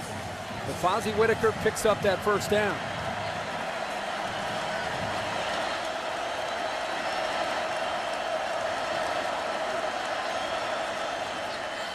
Ash rolls right. Throws it incomplete. Second down. David Ash has a reputation in his early part of his career being the athletic guy between he and Case McCoy. But Mac Brown telling us this week, I said, did he run kind of a zone read? Was he an option guy in high school? And he said, no, not at all. He was a passer. He threw almost every down in high school, so he could throw the football. I think he's starting to get a little bit more command of the offense and not just an option guy. He can throw it as well.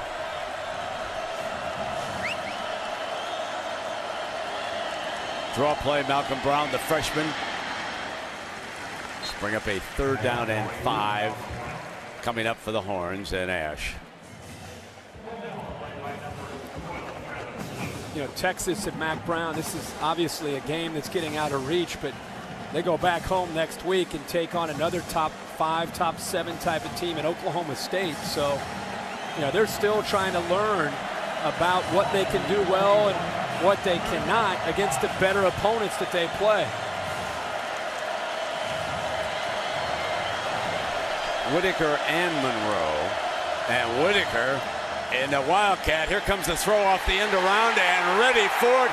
Shipley goes down. Play was successful earlier this year, but not against this defense. And Vernell Lewis, number 56, blows it completely up. And Bob Stoops is thinking on the sideline, remember that Fiesta Bowl, folks. Not going to happen today. How about 14-yard loss? Brent, the pressure again on third down. Texas up front, I think, surprised, and they ended up missing Ronell Lewis, one of the best athletes on the defensive line. Low, and Broyles is going to let it roll dead. At about the 35-yard line.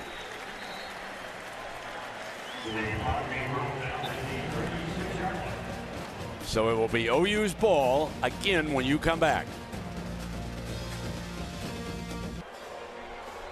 Well, there's the season-ending award, the Coach's Trophy, presented by Dr. Pepper, and that'll be awarded at the 2012 All-State BCS Championship game in New Orleans. And Oklahoma has its eye squarely on that prize. I want to tell you, as they come out now with their offense, Whaley will be the running back.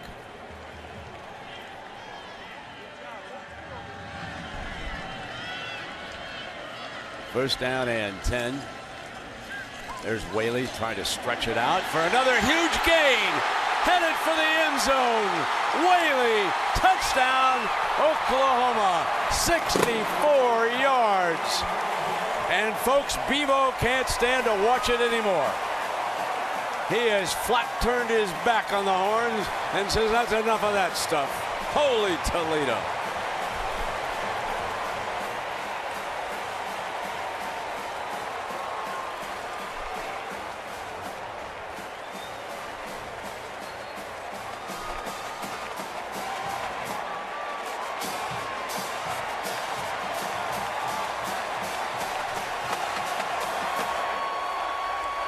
Honeycutt replaced the injured Jimmy Stevens the last few weeks.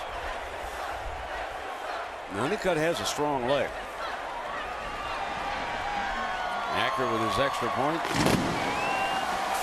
So here's the young man's longest run.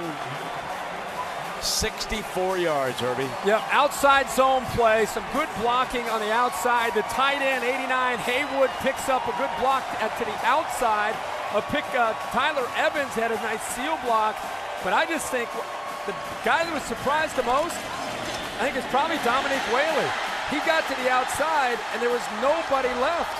It was just a simple outside zone play, and the effort by Ryan Broyles, the downfield block by him, that's exactly the way you draw it up. And meanwhile, there's some burnt orange shirts headed for the exits. They have seen enough.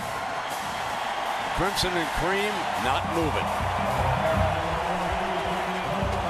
Texas' only touchdown, a 100-yard kickoff return by Fozzie Whitaker.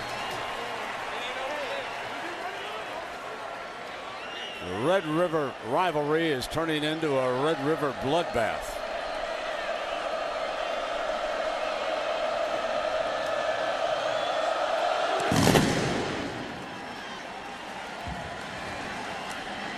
Wandre, DJ Monroe, let me check that. Penalty flag, DJ Monroe breaks to the open, headed for the end zone.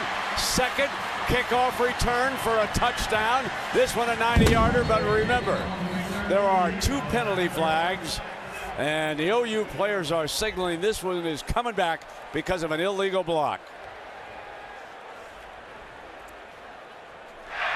During the return, holding, receiving team number 35.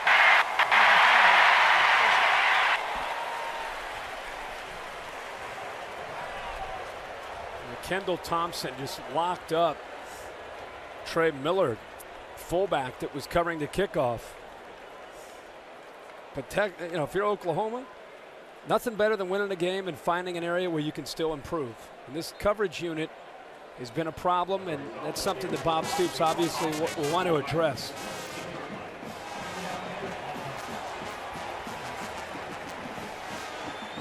35 right there in the middle of the screen just pulls him down. Kendall Thompson.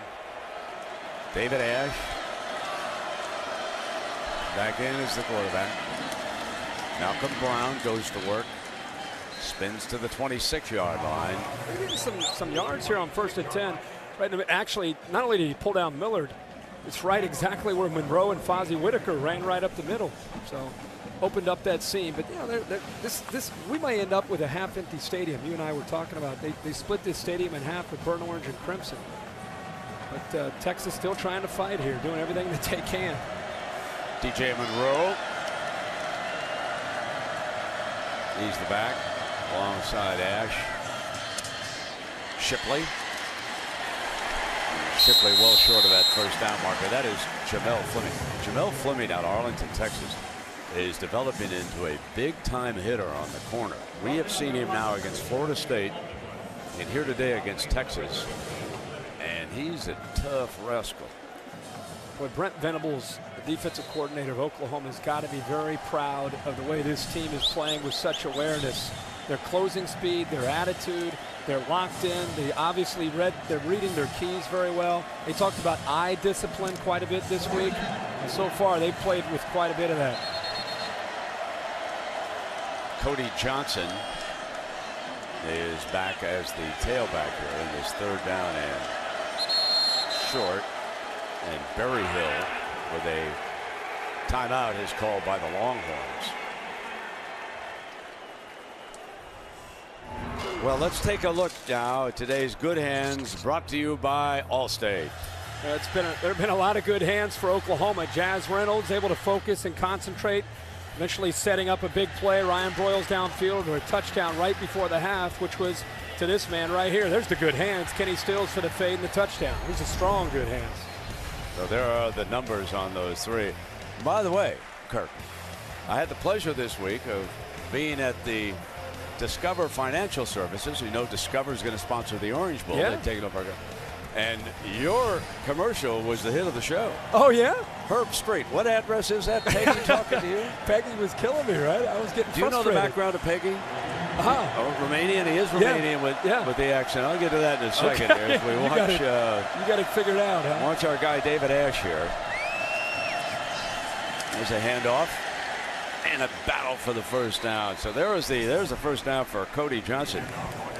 This is kind of interesting because you folks who have seen the commercial, you've seen Lou Holtz, and now Herbie's commercial is out there. They're calling up. They got trouble with the credit card, and there's a guy on the other end who hassles him, won't let him cancel. Name of Peggy.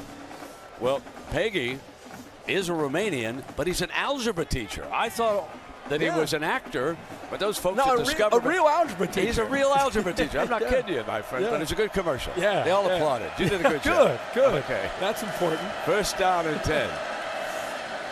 Quarterback keeps it Ash this time, and he's out to the 35-yard line. Picks up about 5 yards on the play. Looks like Tom Wart may be down, and Travis Lewis. Both linebackers. Wow, that would be huge here, Herbie. Hang on with these 2 injuries. Look at this. You can see wearing the number 12 who's down. That's Travis Lewis in honor of the memory of Austin Box. Box's best friend probably on the team was Tom Wart, who's also down, number 21. And so they will honor him all season long. Someone will wear the number 12, and when they break the huddle, they go 12. And that's in honor of a young man who died tragically during the off season. And right now down on the field, when you see both Wart and Lewis down. One play. I mean, you're talking about 2 marquee players. It's good to see you got both players up. It looks like Lewis looks like he's okay. Tom Wart, he's getting help. Yeah, he's getting some help off some leg injury. Tom Wart's a young man who was born in England, played some soccer before he moved to the United States, went to high school then north of San Antonio, New Braunfels, Texas. And he has been a good one. You know, the Travis Lewis coming back in the game you and I had down in Tallahassee wasn't just big to have Travis Lewis out there because he's a playmaker. It was big because it freed up Tom Wart and the rest of the defense to just be able to play. Lewis takes on such responsibility of being that extension from Brent Venables out to the rest of the defense. Freed up Tom Wharton, he could make a lot of plays. I think they were looking at the right leg. There's my season, because he missed those games, Herbie. A few games down the road, he'll become the leading tackler again. Without a doubt. He's moving in on Brian Bosworth for total tackles with the Sooners. He'll soon pass him. He has that he had that broken bone in his big toe, and they said, even when he came back, he hasn't been able to practice. He was a very fine high school running back, and Texas did not think that they could convert him to linebacker, and Oklahoma did, and they were able to convince him, and that's one of the reasons why he went to Norman and not to Austin.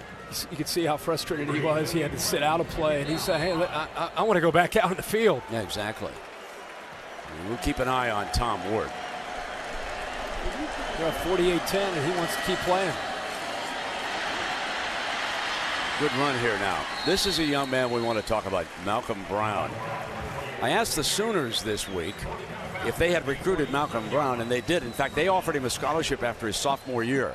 In fact, the Sooners offered 5 big-time running backs out of Texas scholarships, and the one they got was Brandon Williams. Now, we haven't seen him yet because they are so deep at that running back position, but he has a great, great upside. The Sooners knew they were going to get at least one of them, and they got Williams, and Brown wound up declaring for Austin. So not only these two teams battle here in October, they battle for recruits all season long. Nice throw to Shipley. What a beautiful pass. That's Ash's best pass of the day, right there. And it's kind of what I think eventually you're going to see this offense become. Moving him away from the pressure. He's comfortable rolling out and throwing the football. And he's got a receiver in Shipley that I think as time goes on, you'll see them build quite a relationship between the athletic, strong-arm David Ash and the quickness of Jackson Shipley. And Herbie, I think you're exactly right. They'll roll that pocket right and left. Malcolm Brown, by the way, is back in as the tailback. Here is the freshman.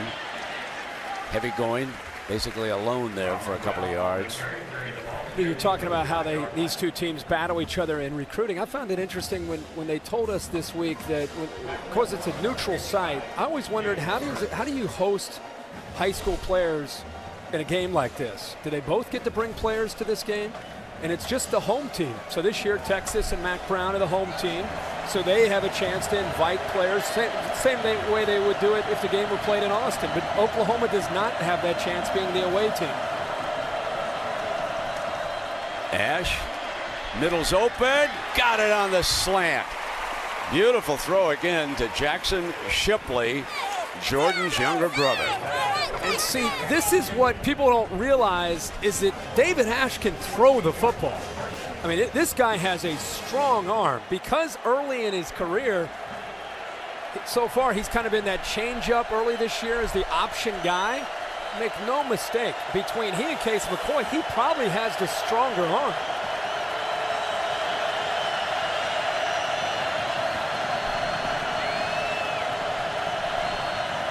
Fumbles a snap, falls right back on it. We were talking about David Ash. Do you know who his sports hero is? David Ash? Absolutely. How crazy is that? Colt McCoy. I saw that. Okay. That's his hero. And now he's I'm going to tell you, Colt against McCoy is a great young man to look up to. I'm sure he's probably watching this. You don't suppose that he and Sam Bradford had a bet on this game? I can't No, those guys wouldn't do that. No would they? way. No way. Huh? Both doing a great job up in the NFL. Sam is headed out to dinner with his offensive line tonight. Second down. And here's Ash in trouble. Taken down at the 34 by Tony Jefferson. Here comes that speed. Good play, safety. They move him up to that will linebacker spot, and he's coming. And David Ash will learn to appreciate this. The more he faces Oklahoma, the closing speed, it's been on display the entire day, and he's got a lot of confidence in his own athletic ability to get outside and break contain. The only problem is you forget that Tony Jefferson's going to come in from behind you, catch up to you, and sack you for a big loss. Third down and forever after that 15-yard loss. By the way, Jaden Bird has moved in at linebacker to replace Wirt. Ash going down, fumble, puts it down again. Fuzzy Whitaker bounces on it at the 45 after Ronell Lewis punched it away for the freshman quarterback. So another example, Brent, of not just having the feel yet as it being a quarterback. Fuzzy Whitaker tries to match up one-on-one with R.J. Washington. That's what forced Ash to step up, Washington's initial contact. But I'll tell you what, Ronell Lewis on one side, and whether it's Frank Alexander or R.J. Washington or David King, Oklahoma has 4 big-time defensive ends. And this defense has not given up a touchdown in this game. Texas' only score came on a kickoff return. Broyles is back deep, signals fair catch at the 7-yard line, and that's where Jones will put it in play. Well, Tuesdays this fall, Tim Allen returns to ABC, a new comedy about a man's man living in a house full of women. Tim Allen, Last Man Standing series premiere Tuesday, October 11th, 7 Central on ABC. Hey, did you get a chance? I know you were busy getting ready for a game. Did you get a chance to watch Game 5 last night between the St. Louis Cardinals and Philadelphia Phillies? It's good a pitching duel. I'm going to come clean. I'm an old school National League guy, which means I like pitching. I love watching matchups like Holiday and Carpenter. I know everybody likes home runs today. I like that kind of matchup. Series is on the line, Game 5, 2 of the best arms in the game going back and forth. That was awesome. Good friends. Yeah, that was cool. Both by Toronto. Spectacular. First down, throws to the sideline to DeJuan Miller, his first catch of the game. So now they get DeJuan Miller, the senior from New Jersey, into the stats column. What the heck?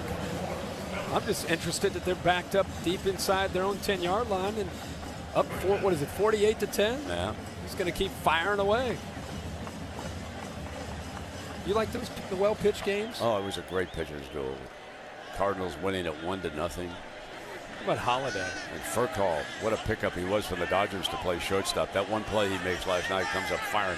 He must have as strong arm as any shortstop in the majors right now. Speaking of arms, our man Landry Jones has had a pretty good day today. Threw for more than 300 in the first half alone as he comes back to Broyles. And now he's at 344. Can he hit 4? Stoops won't call him off. Not at all. They got this will be 3rd down and short. Broyles again. I think Oklahoma is frustrated. They may not want to admit it. I think they're frustrated that they have continued to win, and Alabama and LSU continue to get all the credit.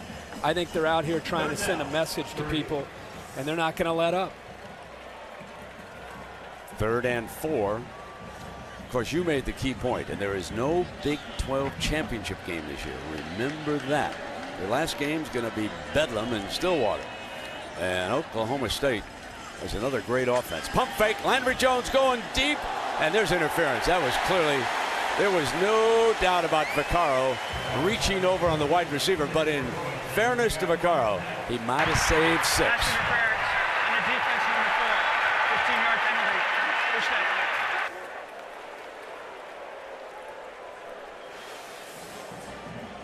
down. Broyles has had some success hitting this crease right here. And the ball looks like it may have been a little bit overthrown, but the thing I love is to watch Landry Jones operate this offense, Brent. His footwork and technique.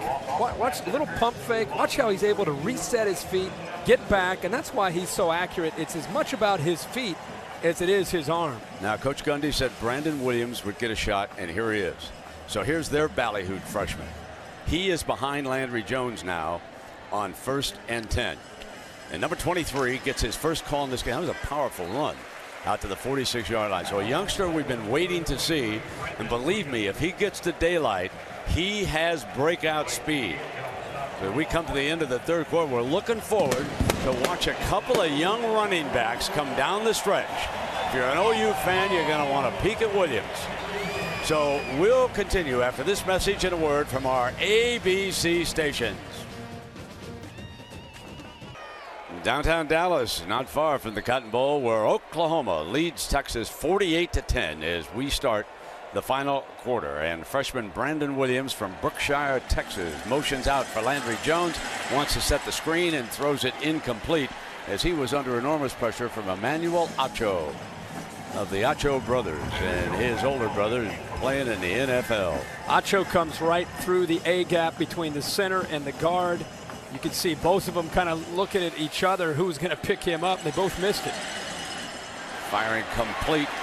First down at the 44-yard line, and Broyles hanging on again. We already showed the good hands team, but that is a great catch in traffic by Ryan Broyles. And that's the thing about Broyles. It's not just how many receptions, it's how he gets them. That flanker screen quickly to the outside, and Broyles out of bounds. How about Ryan Broyles at 5'10", about 185 pounds, going right over Carrington Bynum towards the end of that play.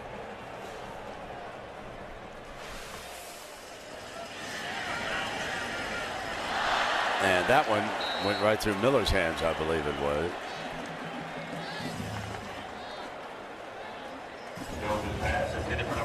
It's an impressive football team. I mean, in every phase, every aspect. I know the kickoff coverage team's given up a few today, but I mean, you have a veteran quarterback.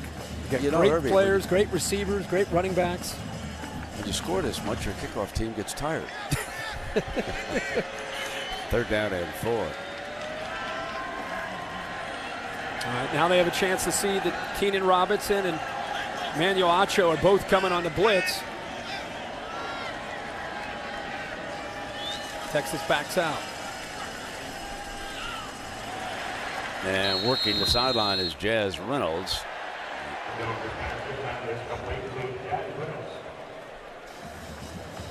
That's right about the line again. Jazz has a great feel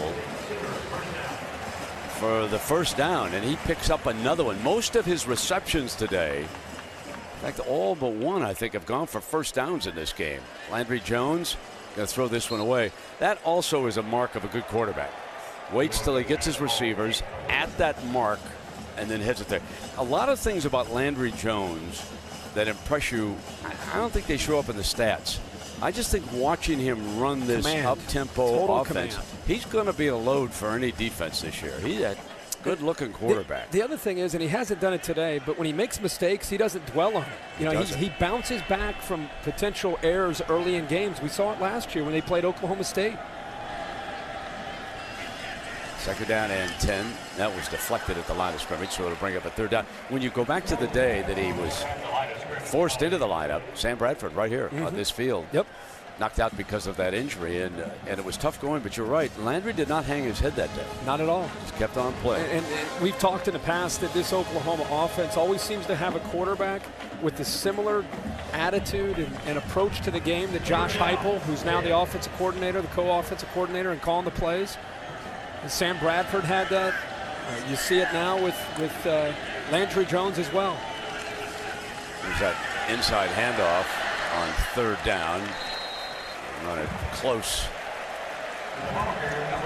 So Whaley was the ball carrier. The crowd's yelling both. And they are. Here you go. There's no field goal here. What did Woody Hayes say when he was up on Michigan 50-14? Why'd you go for 2? And he said, because I couldn't go for 3. Great line. 4th down.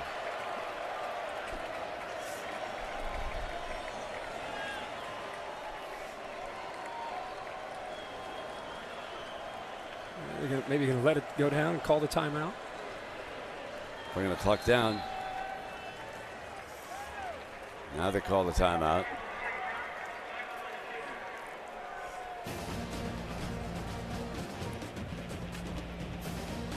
We've got a break and we'll be right back.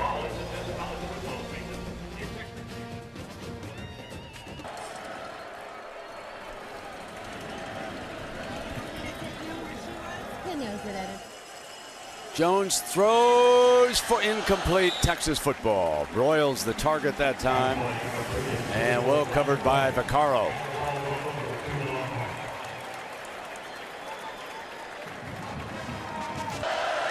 All right, and back at quarterback here is David Ash handing off, I believe it is. They have rotated Case McCoy and Ash throughout the game. Whitaker. There is David. He's out of Belton, Texas, 6'3", 222 pounds. And now Fonzie Whitaker, who scored their only touchdown on a 100-yard kickoff return, is shaken up as he comes to the sideline. DJ Monroe in as the running back.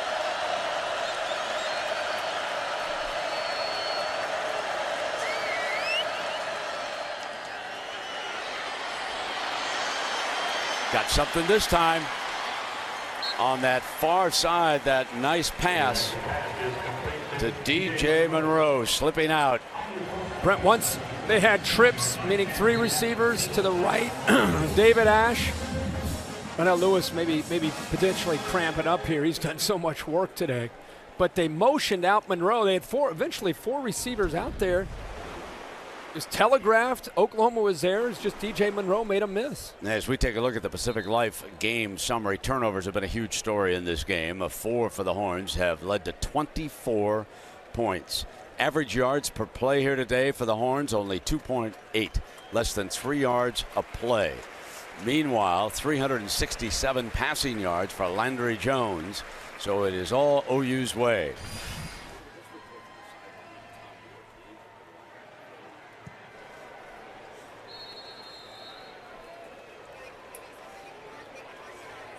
And I suppose that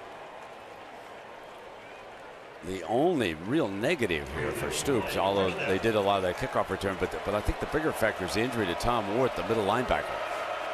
Malcolm Brown is in as the running back. He's down, and Aaron, what's the report on the field about linebacker Tom Ward? Working on him, Brent, and what it seemed like they were working on was his lower right back. They were stretching him out on the floor and trying to give him some aspirin to shake it off, and he's actually been stretching it all the while he's been standing on here on the sideline, so it looks like lower right back. All right, so here's Monroe, and let's hope up on his feet. That's normally a good sign, Herbie, and it doesn't appear to be a leg injury either, too. 3-man rush now. Ash throws in underneath. Davis stripped. Here they go.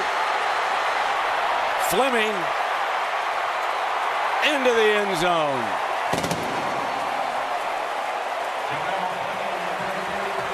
Boomer Sooner in Dallas today. That's their 3rd defensive touchdown of the afternoon. Well, we talk about awareness. You give up a little bit of a hitch route. You don't give up on the play, and Fleming rips the ball out of there from Mike Davis, the sophomore wide receiver. Has the presence to be able to pick the ball up in the air, and then he's gone. Speed to the end zone. But another lesson for Mac Brown and Brian Harsin and this young Texas offense. Protect the football. Michael Honeycutt, redshirt freshman from Richardson. That was a 56-yard defensive touchdown. And the 5th turnover of the game for the Horns. 55, the double nickel to 10. A great view of the Texas State Fair. Do you like butter fried? You can get it here. Who came up with that? It's courtesy of the Cheez-It Real Fan Cam. Who came up with fried butter? Not only that, some people have told me it's pretty good. I'm just passing it along. And the hat, just take that on toward Norman. The golden hat. Fielded at the 21-yard line, and that's where Texas will put it in play. 3 defensive touchdowns here today by the Sooners. Hurst on a 55-yard interception return. King on a 19-yard fumble return. And now Fleming, 56-yard fumble return. You know what they're saying? Voters, AP voters, what do you are think you now? watching and listening?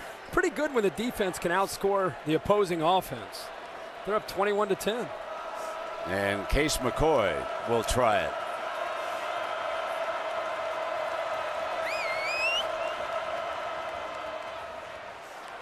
There's Malcolm Brown. Let's check in down below with Aaron. Thanks, Brent. Kirk, you actually brought up a great point during the break there. What happened to LaMichael James when the Oregon Ducks game kind of out of hand? Well, there's some injuries to talk about on Oklahoma's defense here. David King dealing with a shoulder injury. Ronell Lewis is cramping up, and we already talked about Tom Morton. Talking to some people over here for the Sooners, and they're saying Bob Stoops doesn't take guys out, though, when the game's out of hand. He's going to keep pounding. Remember the Fiesta Bowl. Second down. It's the rallying call, right? Oh. Brown again thrown back by Bird, who has replaced Word as the middle backer. You know, I stand corrected. I said they've outscored Texas's offense 21-10. They've, in fact, not given up a touchdown. The only touchdown that Texas has, you said it earlier, is on the kickoff return. So I stand corrected, and I did not mean that Oklahoma. Their defense has played so well. Not only are they scoring, they've not given up one touchdown today. They've heard you brag on that LSU-Alabama defense. They're saying, Herbie, what do you take think? a look at this. Here's third down for McCoy. Slips free on the move and finds Shipley. On a scramble play, Shipley to the 40.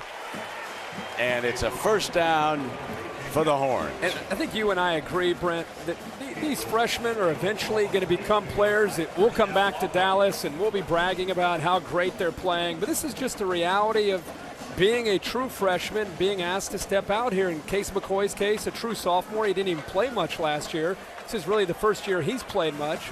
And the same thing with Jackson Shipley and Malcolm Brown. Their better days clearly ahead of them. They're learning every single snap on what it takes to be successful. Play fake, throw back to Brown. Here is that freshman. 25. They finally got him some daylight, and I think you could see why Texas was so high on this young man. Out of Cibolo, Texas, 6 foot 217, true freshman. So for these young players, and I know that this game's out of reach. It's ugly. It's embarrassing for Texas, but it's about continuing to grow and mature and develop. There's the roster. 56 freshmen and sophomores here.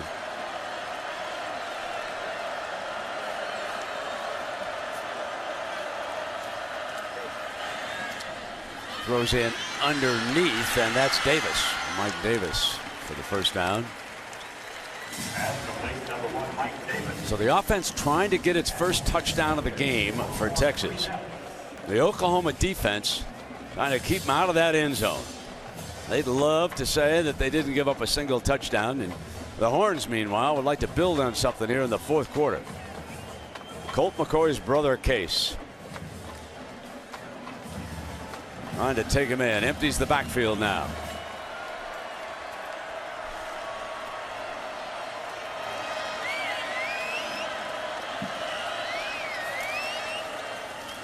Come back with the running game, and it's going to be second down. Joe Bergeron, a freshman from Mesquite.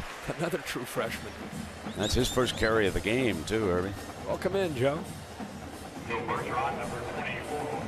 Joe's more of a power back, where Malcolm Brown reminds me actually a lot of Cedric Benson. Kind of a slasher, doesn't quite have that breakaway speed. There's a high school senior named Jonathan Gray out of Aledo, Texas, just outside of Fort Worth, who they think next year can give them more of a Jamal Charles fast twitch guy to go along with Malcolm Brown and Bergeron in that backfield next year. Now, Shipley motions out. Here's McCoy, pump fake in trouble. Going down. As soon as he brought up the right arm, he saw big OU defender all over him. Well, they are confusing. Every time McCoy drops back to pass, they're doing enough to create some confusion up front. That time McCoy didn't have much of a chance at all. Now here comes a third down. 76 sack yards on top of the 3 touchdowns.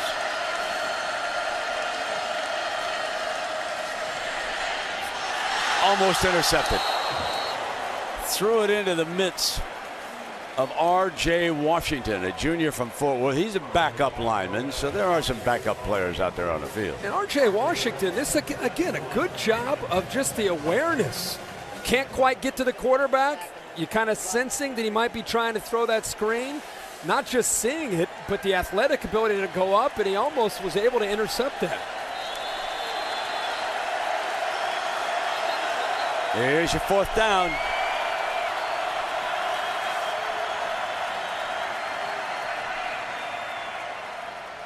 You got a timeout. 6:43 to go. So we'll take a break.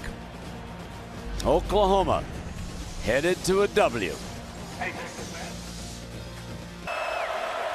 There's a Texas fan that had to wear that hat. He could be wearing it for a little while longer, too, I think. 4th down.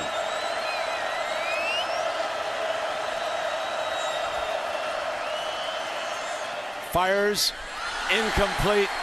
Oklahoma football. That's going to bring the curtain down on Landry Jones. Drew Allen has been warming up on the far side. And Brent, how about the corner play today by Hurst on one side and Fleming on the other? It has been outstanding. And I know they're going up against some young receivers, but they've played well. Landry Jones, pretty good effort today, Brent. 31 of 50, 367 yards, 3 touchdowns, no interceptions, and a good argument to be in that debate about who's going to win the Heisman Trophy this year. And believe me, it is a debate. Brandon Williams gets the handoff. Freshman cuts back to the left, tries to create. No, down at the 10-yard line. Kenny Vaccaro coming up. His 17th career 300-yard game. School record.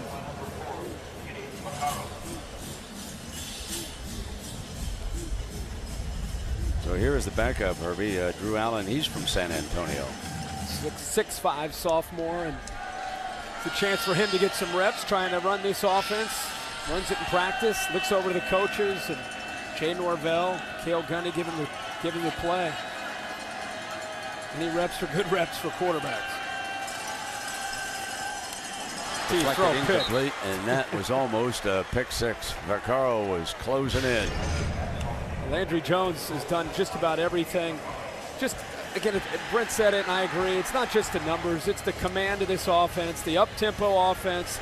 They're able to go up-tempo and avoid mistakes because of the way he plays and because of the decisions that he's able to make. He processes the information quickly. He's kind of unflappable. And he was on display again today for this OU team, and big part of the success of their effort today.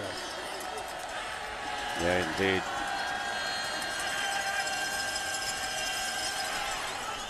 Allen throws it deep and incomplete, and so that will bring about an Oklahoma punt. You know, it's been a very good year for Landry. Whitney Hand is a guard on the women's hoops team, and yes, folks, that is a quarterback, and yes, he is proposing.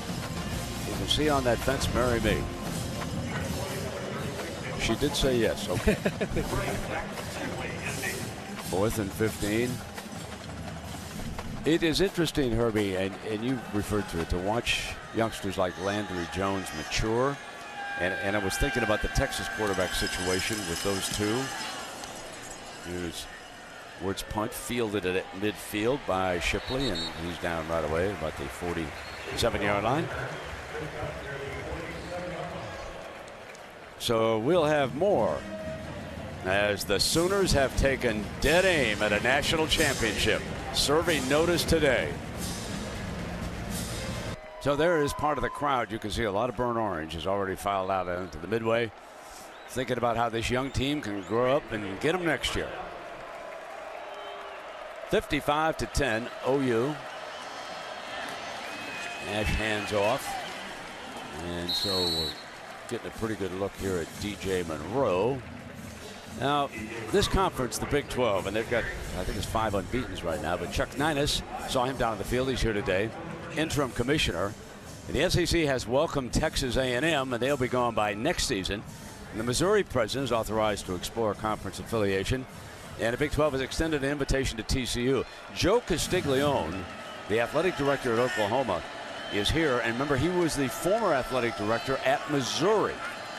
So he's telling me that the fate of Missouri is definitely far from sealed. In other words, there is still a chance that they'll stay right here. You know, when you think of Columbia, Missouri, it's midway between St. Louis and Kansas City. And one of the great rivalries in all of sport, whether it's football or basketball, is that Missouri-Kansas rivalry. And I sure would hate to see that disappear. And it looks like the Texas A&M Texas game is going to disappear. And that is just a shame for football fans here in Texas. But TCU is going to step into that void for the Longhorns, and then we'll just go on.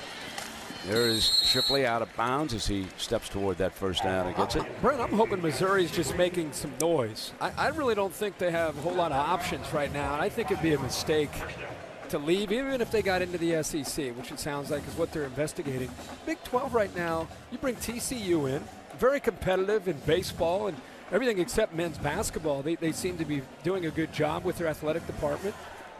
Missouri stays in. There's some natural rivalries. Big 12 this year enjoying a lot of depth. 6 teams ranked going into this week in the top 25. You know, absolutely stick agree around. with you, Stick around. Absolutely agree with you. First down and 10 from the 25.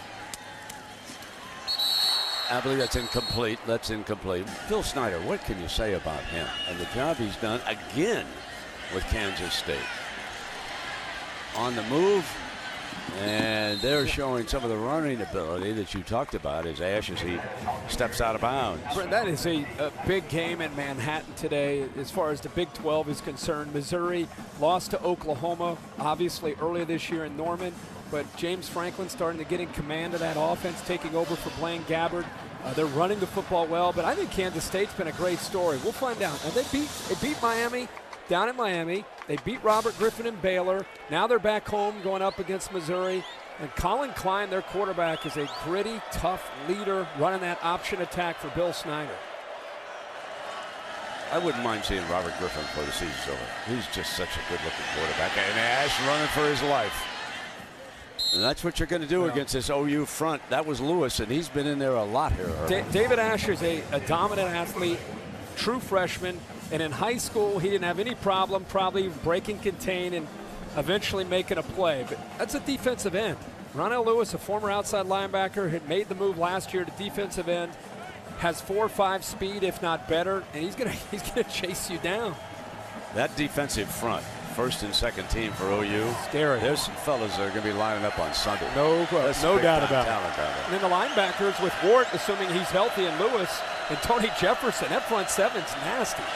Fourth down. Here comes Ash trying to keep this alive. On the move. Davis, first down. So maybe the Horn offense, and there's the penalty flag over on that side. He was out of bounds when he pushed in. Yeah. So that'll add a few yards. Maybe this Texas offense will put up 6 After here. the runner went out of bounds, personal foul, unnecessary roughness on the defense, number 85. Half the distance of the goal. First down. Ash kept this play alive this time with his athletic ability, and you know, one of the things that you always want to see from a young team and a team that struggled is just continue to fight. And Davis is able to find an opening in that zone, but it was really the effort there by Ash to not give up on that play and eventually get that first down. Well, they don't turn it over. They got 4 cracks at it.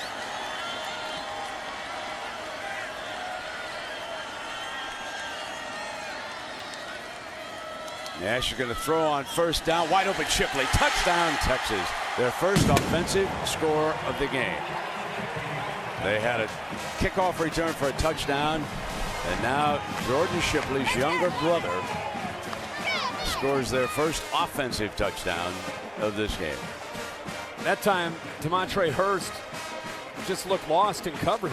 I don't know if there was some kind of miscommunication or what happened there, but he didn't even stick with Shipley. Just kind of let Shipley go to the fade and made it pretty easy for Ash to just put the ball up into the end zone for a touchdown. So Tucker adds the extra point, and now get ready for the onside kick. Now Hurst and Fleming, the corners have played well. You see his eyes peeking in. But you know, I don't know if he underestimated. Maybe he thought he knocked Shipley down. He just kind of gave up on the play. You know, after you push that man, there's no safety over there. There's nobody behind you. You're isolated. Go with him. One-on-one. I guess you're allowed. You're entitled to one mistake for a game. Daytona, next winter. We'll go down there. Okay. As fans. I'll come with you. Let's that'd be great. We'll take Darren with us. Yeah, that'd be great. George and Scott, our whole booth. No. Taking a knee. They decided not to go to the onside kick, by the way. No, I think nice prediction by me. They're excited to maybe just let this clock go out. Yeah, let's take a look at the Oklahoma schedule. Fans love seeing what's ahead for their favorite teams. And Herbie, walk us through what you think about their schedule. Well, is Kansas still playing football since Mark Mangino left? Boy, oh boy, they are a train wreck right now. Texas Tech, of course, it's in Norman. The two games I thought might be a concern before the season started, at Kansas State and at Baylor, just because they're on the road and they're not traditional powers. But then the big one, of course, at the end of the year, at Oklahoma State. That's the game that I'm assuming will be there, and that's the game that I think will decide the Big 12 championship. Bedlam. First down and 10 for the backup quarterback, Drew Allen. Mop-up time. And this is Williams, the freshman. Fumble, and Texas has got it. Texas can punch in another touchdown after Brandon Williams puts it on the deck. See what happens when true freshmen play? Mac Brown saying, hey, Bob, my whole team is like Brandon Williams. Big hit that time by Christian Scott, the safety. And there's a rare mistake by an Oklahoma defender. And that was another freshman who recovered it. Yeah, Josh Turner jumped on top of it. Big hit by Christian Scott, the senior.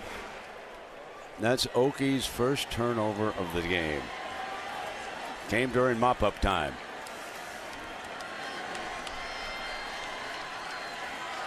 So let's see what David Ash can come up with here.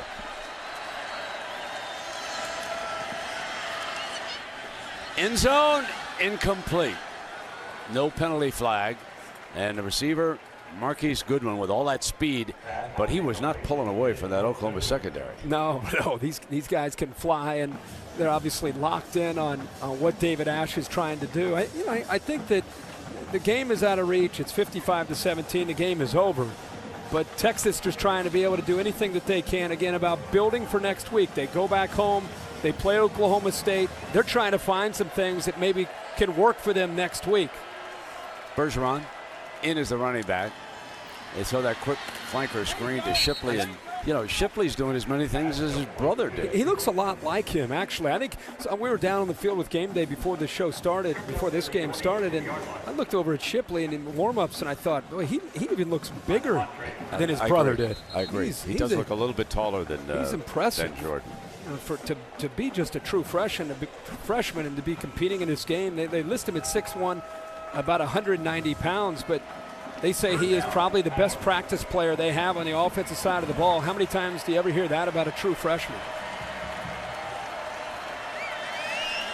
Third down and 4. Incomplete. Pressure was coming. So they got Frank Alexander maybe for. I thought there was pressure, but I didn't see the personal foul. Did I miss something here? Let's take a look at this. I think he came in high. Did he come in high? Yeah, that was Alexander. They move around. This time they put him in the middle. Yeah, no question. No, good call. Very good call. Yeah, he's a horse. I was watching, and that influenced that ball because it kind of flew out. Yeah. So that gives him a first down at 1:33. And, oh, by the way, he is a starter. And, oh, by the way, he's still playing here with a minute and a half to go. Whole game. They've kept most of their starters out there. Well, they're on full scholarship. Yeah, no doubt about it.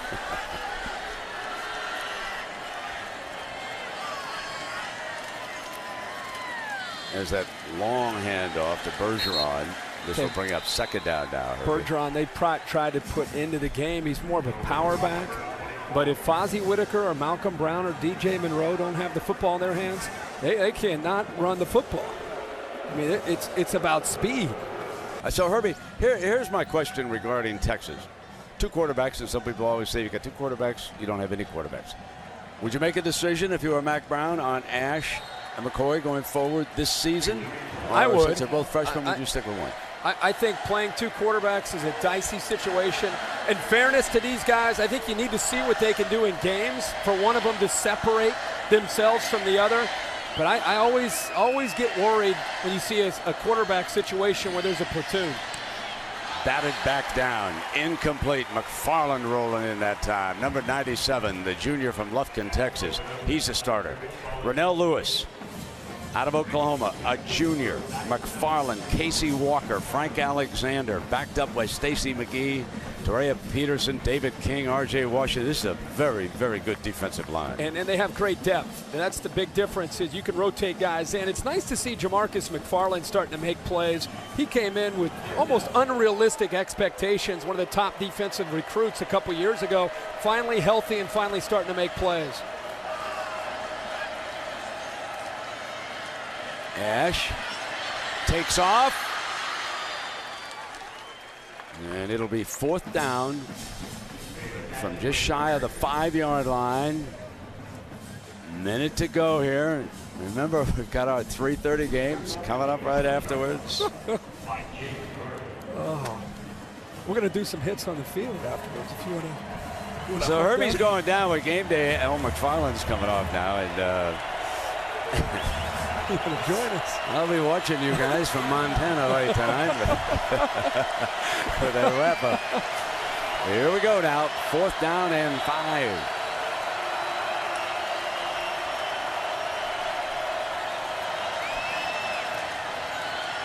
Ash in trouble. Oklahoma will run the clock out and go home with a 55-17. Hold on, we got a yellow flag. Demontre Hurst looks like he's trying to state his case. The flag came in right where he was in coverage. Flag came in late. Problem is the ball wasn't thrown. I mean, unless it was holding, defensive holding or a face mask.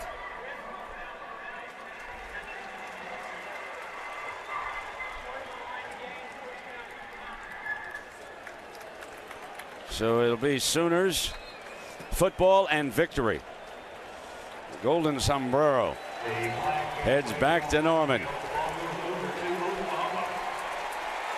They picked up the flag and waved it off. And the Sooners, as we've said throughout the whole broadcast, take advantage of this stage, send a message maybe to some of the AP voters, 55-17. Texas got to regroup in a hurry, going back to Austin next week to take Brandon Whedon, Justin Blackman, and the Oklahoma State Cowboys come to Austin. It's not going to get much easier next week. We talked a lot about Jan Harsin, the new offensive coordinator out of Boise. Let us not look past Josh Heupel as a play caller for Oklahoma. He's been doing an excellent job this year. Absolutely. He and Jay Norvell, co-offensive coordinators, but you're right, Heupel's calling the plays for Kevin Wilson. And they've not skipped a beat with the way they're playing. So Oklahoma, definitely one of our contenders to go to New Orleans in the championship game. They win it 55-17. Bob Stoops with another big win. And Texas will go back to Austin and regroup in time for Oklahoma State. So thanks for watching ESPN on ABC.